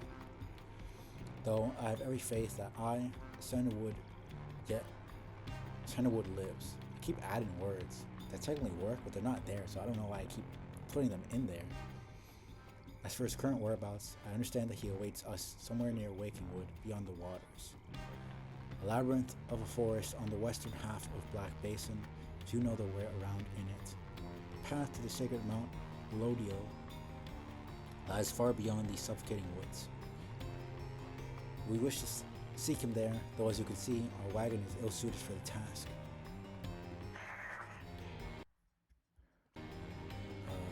The one called Bertrude frowns at this, studying the Lone Minstrel all the while. Indeed, then leave us, return at dawn, that is all. By your grace, Big Bertrude. The Lone Minstrel turns away, but Hedwin stops him. Hold on. You sure about this? Leaving the wagon in their care? All should be in accordance with my client's plan. You keep calling Sandalwood your client, he must reward you well. And I, in a manner of speaking, help you find a sense of purpose I thought lost. Edwin nods at this, then turns to you. Well, my friend, I guess we'll see what happens, right? I'll have to let the others know. Find yourself. It's time for your vacations, while the bog dwellers go about their business.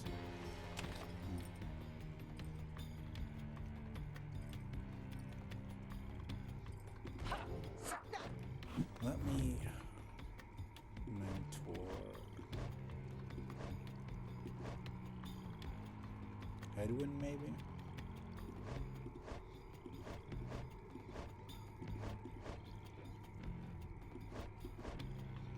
He's the closest to a level up. 650, 500.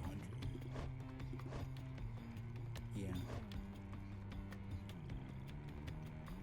That's good for the harpies.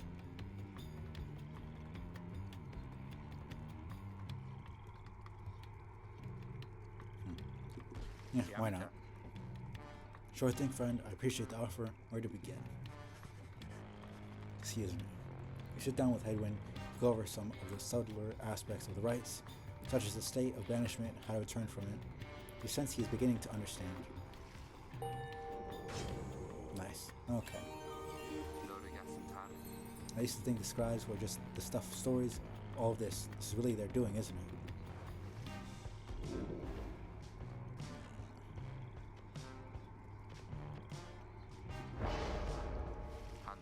Banishment during the rites. I suppose it's the reminders of our exile, isn't it? Yes, I suppose everything is symbolic. Celestial orb, the orb symbolizing the celestial orb that caused all of this, and Solia Mur to destroy his empire. I'm guessing the pyre would be the funeral pyre, like symbolizing everyone's death when they're banished or something like that, something along those lines. Wonder why it's only 3 people for a rite. I'm sure there's some sort of meaning to that.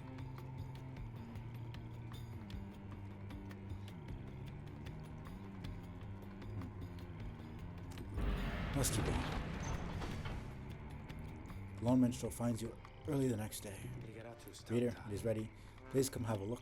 The others are already there. Alright. Nice. The black wagon appears different now than it did even a day before. The hull is fully sealed and reinforced. All manner of nautical equipment adorns the port side. Wow. People seeing this, gotta have a look around. The wagon should be fit for a sea voyage. Let's depart at your earliest convenience. What about Big Bertrude? She then appears as if on cue. Tell that sandalwood he owes us twice over.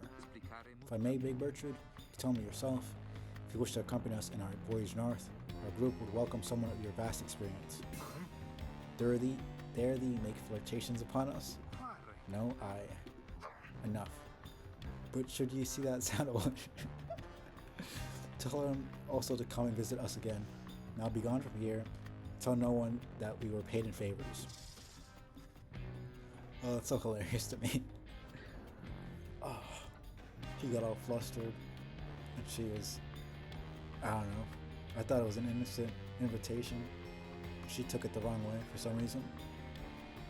Guess she's not used to being treated nice. Oh man, that was just funny. She slithers off without another word. Soon, the lone minstrel breaks the silence. We're fortunate that she assisted us, but we should go, just as she said. I know the navigational controls and shall explain. This is so exciting. I don't know how to swim. Tiso seems to share Faye's enthusiasm for heading out to sea. I'm beginning to feel ill already. Alright. Let's go. Alright, we're gonna meet the worm guys.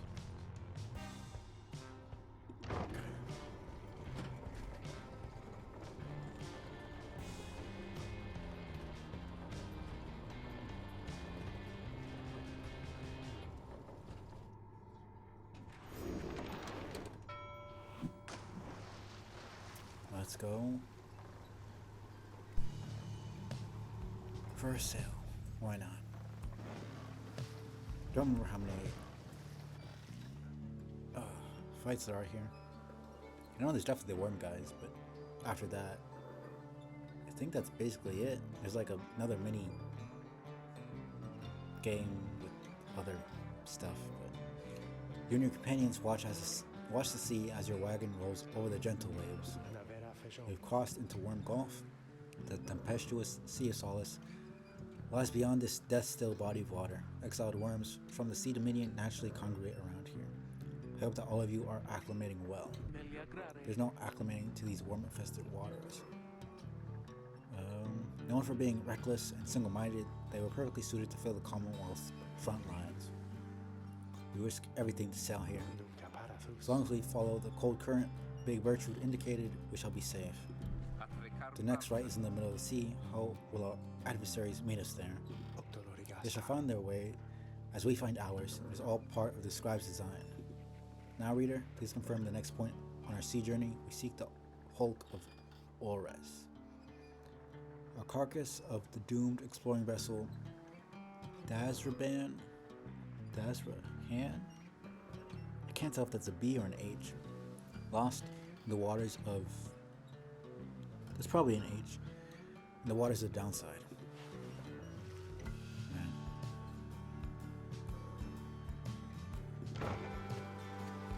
Okay. I don't see the point of giving me a choice when there's not actually a choice.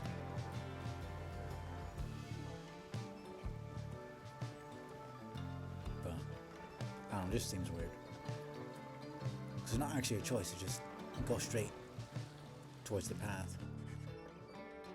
The wagon continues rolling gently across the waves, which seems to you a welcome change of pace after having come from flagging hands not very long ago.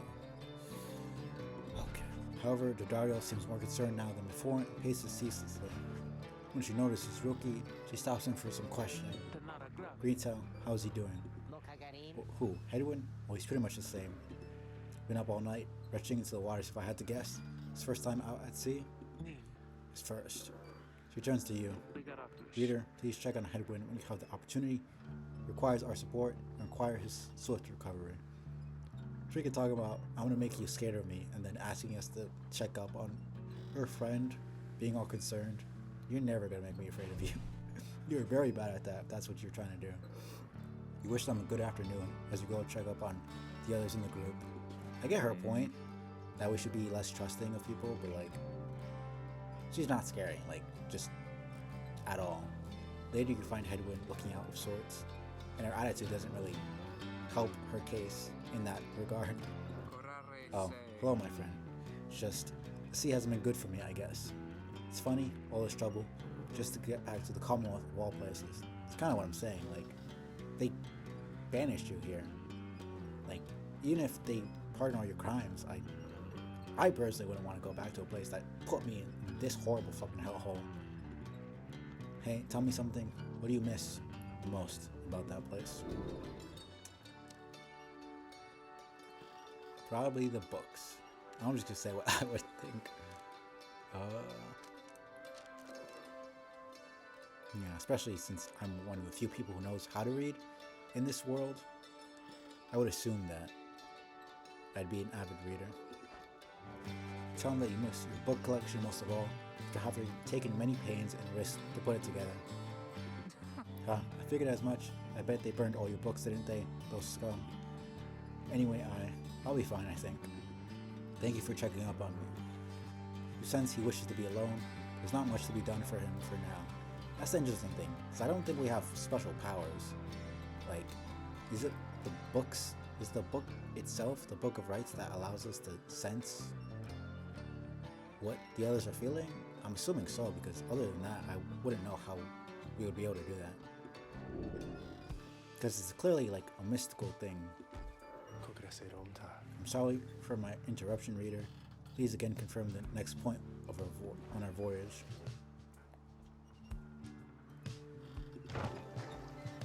It's literally just a straight line. I don't know why they give me options like, is there any other place to go?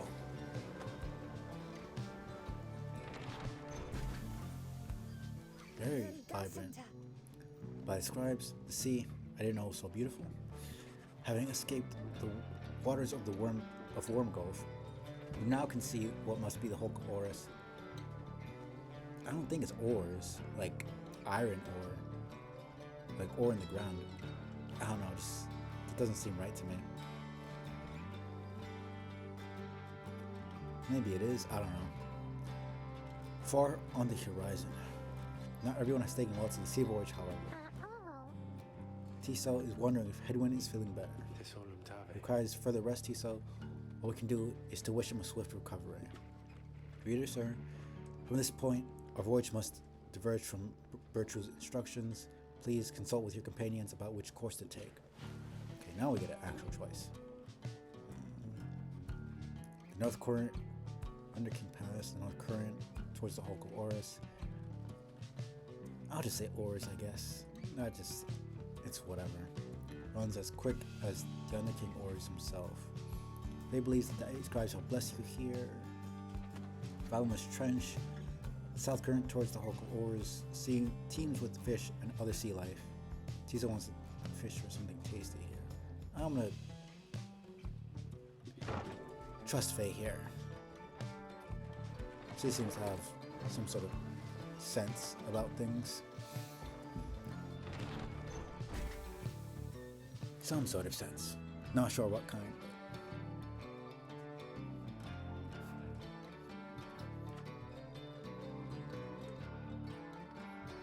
Who knows? I mean, it says Moon Touch, but I don't even know what that's supposed to really mean. Okay. Just making sure that my audio is good, because I have a tendency to talk lower than usual, but you find Faye gazing down into the depths. I think I've been doing better about having better volume. The water is so very beautiful, yet it's very dangerous. They always said it's very dangerous if you fall in or drink enough of it. I like how everything she says is basically a question because she doesn't know much of anything. Describes, But the scribes, they have protected us, and they are watching. I just know. Even out here in the Water King, in the I just mixed that up. In the waters of Under King Oars, they urge us on. I feel it. I just know. There's no denying that the North Current sends you quickly on your way. Perhaps it is the thought of reaching land again. You can sense a spring in everyone's steps. Everybody's step. Alright, not bad.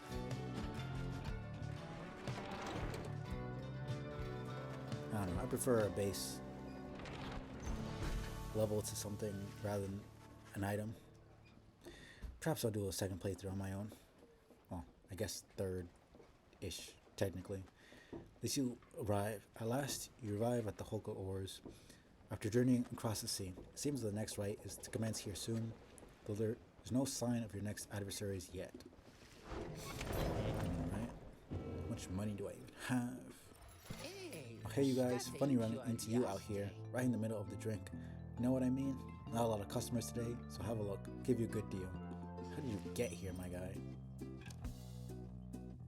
I have nothing. Pretty sure I got this before, but whatever.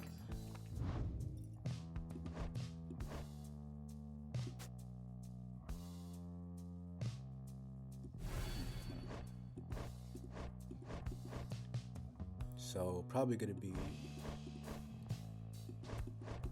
these three. Why not?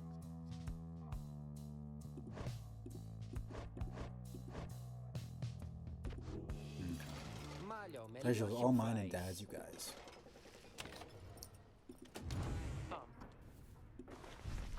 Reader, moment of your time.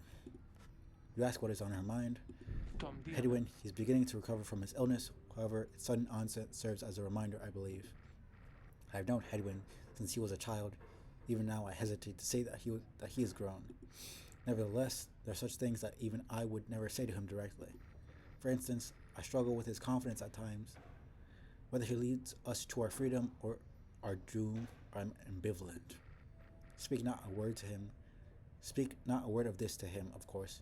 In case that is unclear, I shall tell him in my own way, if and when the time requires. In any case, when times remind me of his mortal weaknesses, I end up having to consider what should happen should we become separated permanently.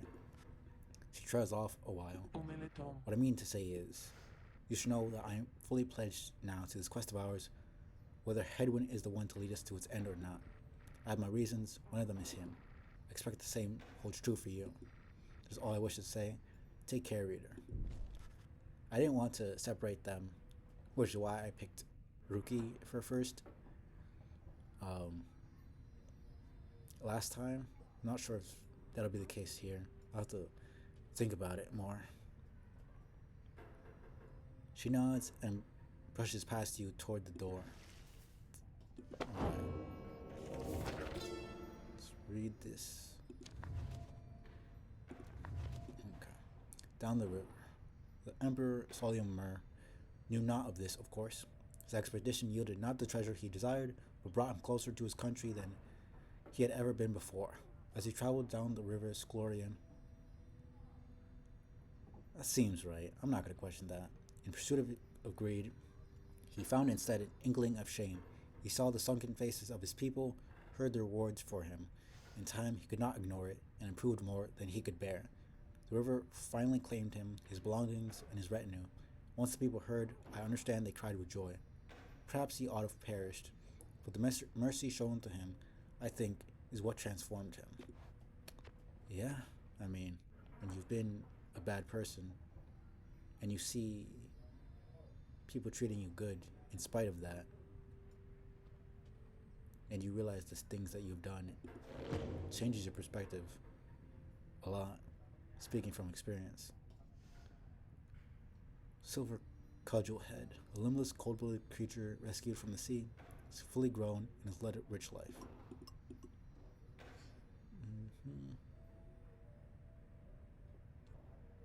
I don't know. I think empathy is just what everyone needs in the human experience. And it's why it's kind of the thing that separates us from animals. I mean, animals have empathy to a degree, but it's not really the same exact.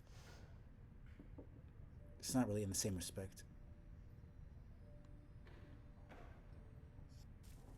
But yeah, I mean, something to think about. Oh, you just keep on ringing that bell, Chong. Keep at it. Rookie seems to be taking. Damn. Again. Seems to be taking issue with your frivolous use of the nautical bell. After all, there's no sign of a nautical emergency nor prepared meal. I know it's not mealtime, it's fine. I'm starting to really enjoy the constant ringing sound, though, now that it doesn't mean anything to me or anyone anymore. Besides, ringing that bell is probably some pretty good exercise, right? It's good training for my ears, too. You know we curs have ultra-sensitive hearing, don't you? Well, not anymore, I don't. Anyways, thanks. I mean that. He storms off. Yeah. Rookie reappears, laughing heartily. He was only joking. Probably. Oh, that's too good. Alright. Seems to be about it. Let's run this ad and get to it. This might be the last one. We'll see. Seems a decent stopping point. I've been going for almost 4 hours now.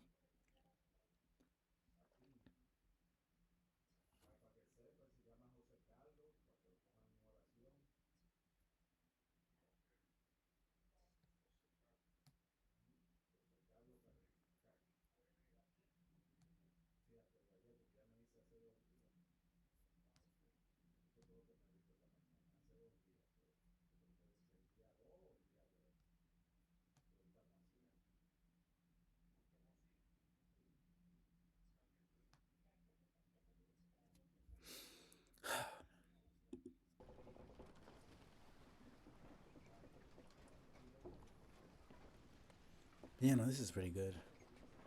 Pyre is always the one I was most interested in when I was playing. Hades took me. It just hooked me immediately, but Pyre was always the one that was kind of like, I just saw the potential right away. Not even the gameplay. Like, the gameplay is good. It's the most interesting of all of them, for sure. But I think just the story and the characters, the lore, everything in between is what struck me the most about this. There's so much to be learned. There's so much history, you know. Like, there's just so much more to it. Hades is just like, you know, Greek mythology. There's a lot of Greek mythology, but, you know, there's already the stuff there. It's already pre-established. But like the other three games, Bastion, Transistor, and Pyre, they're all, you know, made up in the sense that there's no pre-existing lore before the games were made. So it's just, I don't know. It's always interesting to me. Having landed at the Hulk of Ores, you and your fellow exiles now anticipate the hour that the rites are to commence again. What do you think, Tiso? Don't I look just like Mr. Hedwin? Tiso is worried that Hedwin is still feeling unwell. Wait, I think, what's that? A serpentine creature emerges from the water, followed by several others of its kind. You recognize it as a worm of the Sea Dominion, a vast and war-torn undersea regime home to untold numbers of amphibious worms. To conquer the waters, the worms clambered onto the Commonwealth's shores in search of new wars. What they are all doing here, you see plain by their ritual raiments. The nearest one somehow loosens its mask. Good sirs and good ladies. So it is you that heed the summons to glorious competition against this knight and his brigade. Well then, let us do battle now without delay. More than our freedom is at stake here, but our very honor. This knight fully intends to reclaim his. I love his character. Oh, and lest this knight forget, he is called Sir Gilman. He's once proud knight of the Sea Dominion on a self-made quest to gain his honor. He salutes you all on behalf of the Pyre Hearts, triumvirate of war knights who perceive the rights as great battles to be won. To the contest. He splashes out of view just as the stars above begin to shimmer with strange light. Let's go. I think this one was a bit annoying, if I remember. They're kind of fast. I can't deal with the fast ones, man. Okay. Let's see. Relentless, aren't we, reader? Even the vastness of the sea was not enough to thwart your coming here unto the hulk of Orus. Okay, I was right the first time. You would be wise Good. not to underestimate your adversaries here, despite their pitiable look. I am, of course, referring to the Pyre Hearts. These rites are but another war to them, and that makes you their mortal enemy. I expect your battle to be glorious. Let's go. Change up the layout. Your fellow exiles are gathered onto the rotting deck, the hulk of Orus. As your adversaries clamber into view, Rookie paws up to them. Say, what are you worms even doing here? Can't you just swim back to the Commonwealth or the Sea Dominion or whatever it is you're from? Haha. Excellent point. Seems then that these adversaries in the rights are clever, wouldn't you say, sire? Just get rid of them already, Gilman. As the commanding officer, this knight hereby commands it. Hark, this knight wishes to introduce his noble commander. No worm knight in history has withstood as many frontline battles. Doff your helm, sire, as is our custom. May our adversaries tremble at the sight of you. Sir Gilman attends to his commander's mask despite his protests. Wait, give this knight his mask. This knight hereby presents to you the great Sir Deluge. He's a petty worm knight of the Sea Dominion who somehow survived countless battles. A noble visage, is it not? No, I just noticed that he has a bunch of... Oh wait, I just realized you can't even see the freaking... you can't even see the cursor. He has a bunch of scars, and this dude clearly doesn't, because he hasn't actually fought any battles. Sir Deluge. Trembles and squirms. So, yes, you can swim or no. Of course we knights can swim. All knights of the Sea Dominion can. But we are exiles in this land, same as you, who can swim, 'tis true. But 'tis summarily impossible to swim back up the river down which we were flushed to end up here. Nay, there's but one way to return. Silence, Gilman, nobody cares. Back to your post. Gilman hesitates, but does as he is told. This knight knows who you are, Nightwings. He's not afraid of you. He somehow climbs back into his mask, coils up to his full height. And now, on guard. This dude, man. Exiles of the Worm Triumvirate, take their positions as you focus on the Book of Rites. Reader, Edwin's illness means he cannot help us here. He shall be counting on us. Who shall conduct the rite?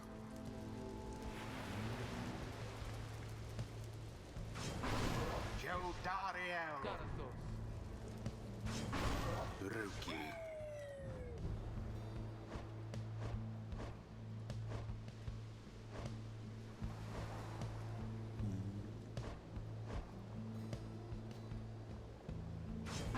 Tizo. It is done. Tizo doesn't seem intimidated in the slightest by Sir Gilman, Sir Deluge. I don't know why I don't know how to pronounce that. Gilman, status report. What is the enemy's position? They now stand ready to confront us, sire. Very brave triumvirate they seem to this knight's eye. But brave, air-sucking monsters running all. Pyre Hearts, be ready. I mean, you're really breathing yourself. Now begin. Gracious.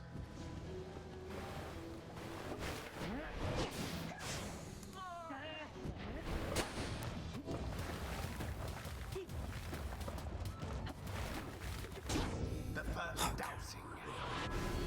Let's go.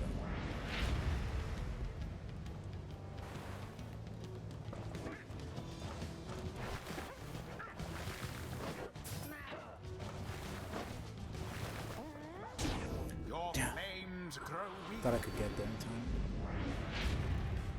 The pyre on each side burns just as true. your pyre sputters. Man, these guys are rough. Since I shot up A Night. show of strength from the Nightwing's opponents. Poof. Flung with considerable precision. Come on. Gilman, your form sloppy. Fight them as though your miserable life is on the line. Your words do wound me, sire. This fight gives every right his very, very best. Though perhaps we do have much to learn from such a brave triumvirate as the one whom we now face. Whose side are you on? Get out there and vanquish them at once. Our adversaries stand divided. Let's take advantage of the opening. Man. There seems to be dissension in your adversaries' ranks. 'Tis little wonder these fool worm knights are no longer fit to serve a true aimed thrust into the fire. The Nightwing's edge closer to victory.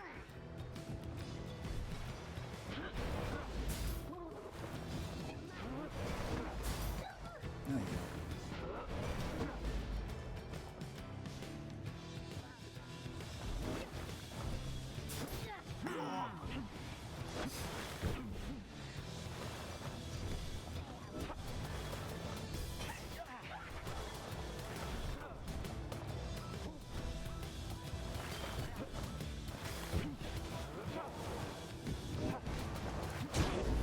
There we go. Come on.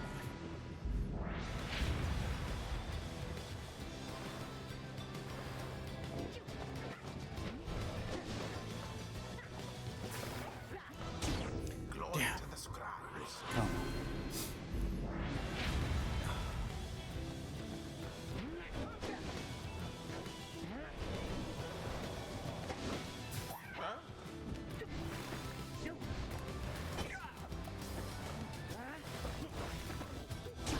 Glory. That was so close. Man. The right is nearly ended. Both banished.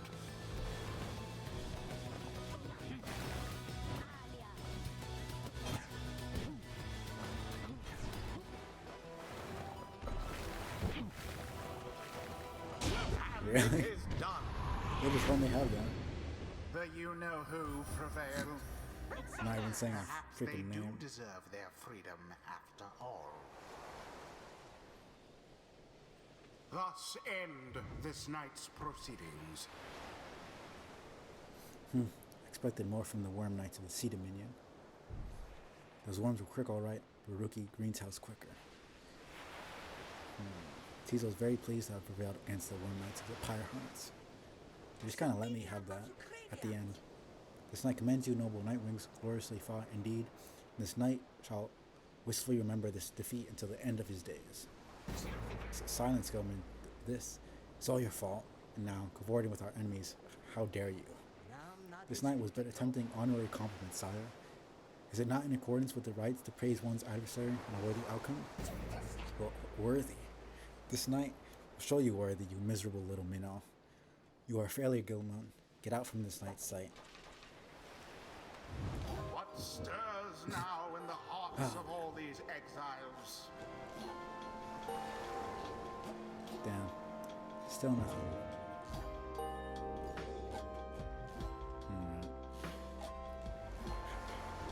Until the next right. I think that's probably a good place to end it once we finish up the story bit here. We should get Gilman here in a little bit. After overcoming the Pyre Hearts rather soundly, you at last return to the wagon with your companions. There was little discussion, and the Pyre Hearts seemed to have already swam off towards wherever next the stars directed them.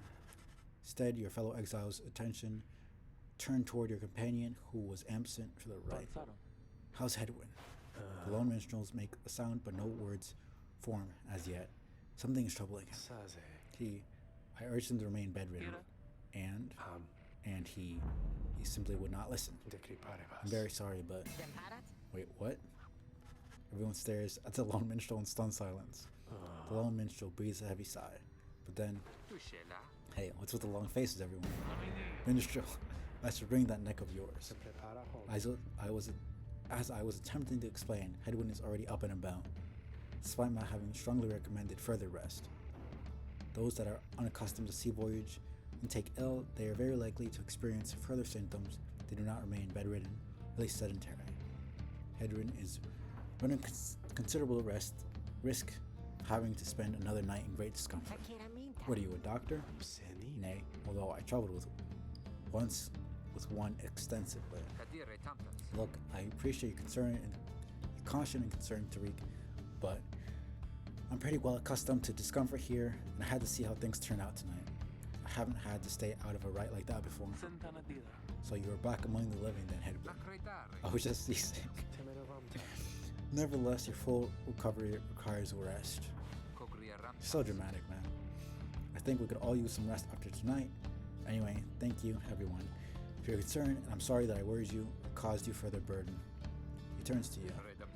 My friend, what do you say we figure out where to go next? We're beginning to miss being on solid ground. Follow him outside to where the night sky awaits. Hey, I just want to thank you for conducting the rite back there without me being there. I could rest easy knowing you and the others would get through it. Anyway, I'll leave you to your reading. Can't begin to imagine what we'll be off to next. We're well past anywhere in the downside I've ever been. Even Jody hasn't gone this far. He bids you a good evening as you turn your attention back to the sky. Alright. Let's get a new destination. And then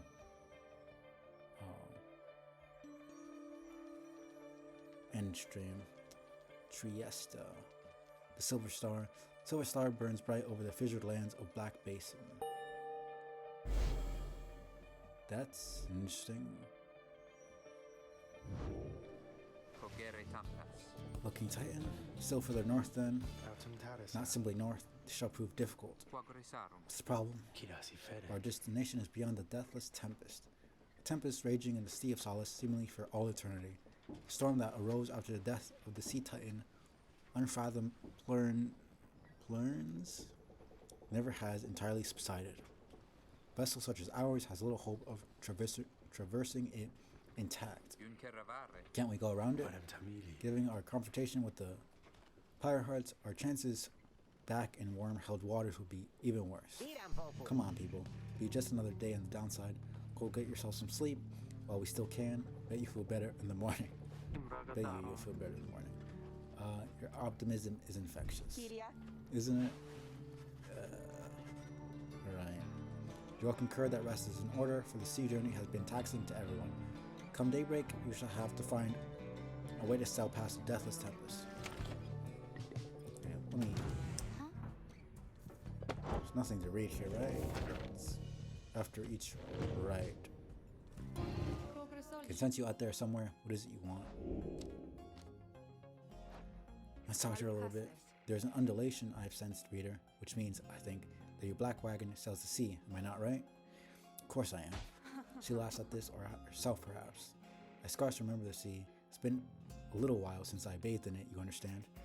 My memories of it are wistful nonetheless, although, if I remember correctly, the Sea of Solace is a disgusting mockery of the emerald seas near the Empire.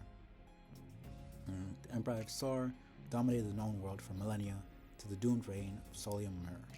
Never shall we make the wicked errors of our predecessors, the Archjustice Androboles the Fourth. Do be careful out there, will you? Now let me cease my prattling, lest I extend my sentence by another such eternity or two. We had best stick to business. That's about it. Till our next appointment. Just talk to her. Oh, hi, mister. I'm so happy right now. I'm happy because I was worried about Mr. Hedwyn for a while there, you know. He's so kind to me when we first met, him and Mr. Dario, Mr. Greentail, and you too. But I just really like him. She sighs. She seems happy to be here. Say, do you, she trails off for a moment. Do you think he likes me too? I mean, communication is key. It's just to Faye that if she has certain feelings for Edwin, that she should let him know. It's a rare privilege to feel loved. She stares at you a moment, then she begins to laugh. Oh, you're so silly, mister. I didn't mean like him like that. That's so embarrassing. I'm Besides, I think that maybe he's a little older now. He's not that old. It's like maybe early 30s, if that. He seems like 26, 25, something like that. I don't know. He could be even younger than that. Though she's probably really young, actually. She's probably actually like a teenager or something. At most, maybe 17. I don't know. They don't really give us ages. I'm gonna go cheer him up. This is a funny story. She bounds off, leaving you to ponder what just happened exactly. Okay, that was something. There's nothing really, yeah.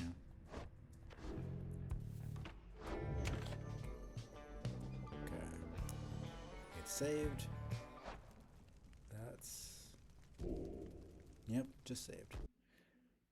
Cool. Yeah. Let us see. Mm-hmm. Appreciate everybody for coming by. Lex, Cooley, um, Ultimate Bass, Lidsvids. Again, thank you for that raid. Everybody else for coming by. Um, Anybody else who was lurking that I might have missed. Appreciate the people who watch the VODs and everything. Um,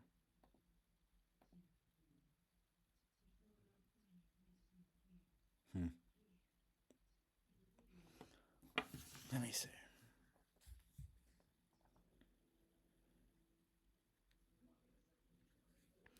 Let me see who I can raid.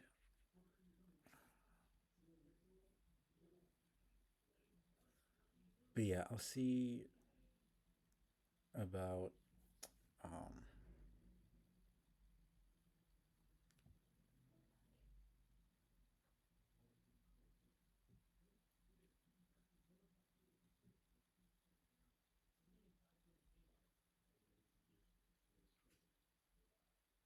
I'll see about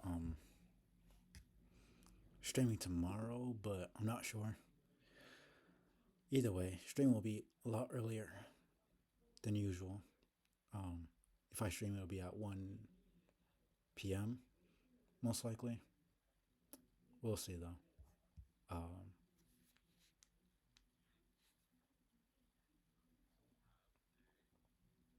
I'm not really sure.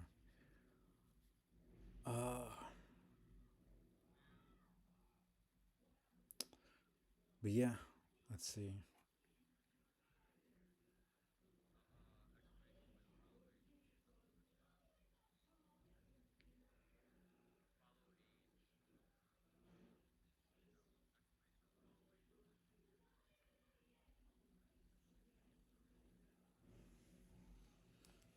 Let's see about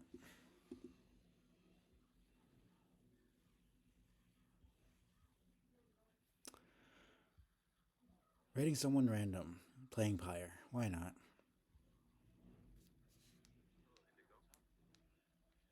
Okay. Well,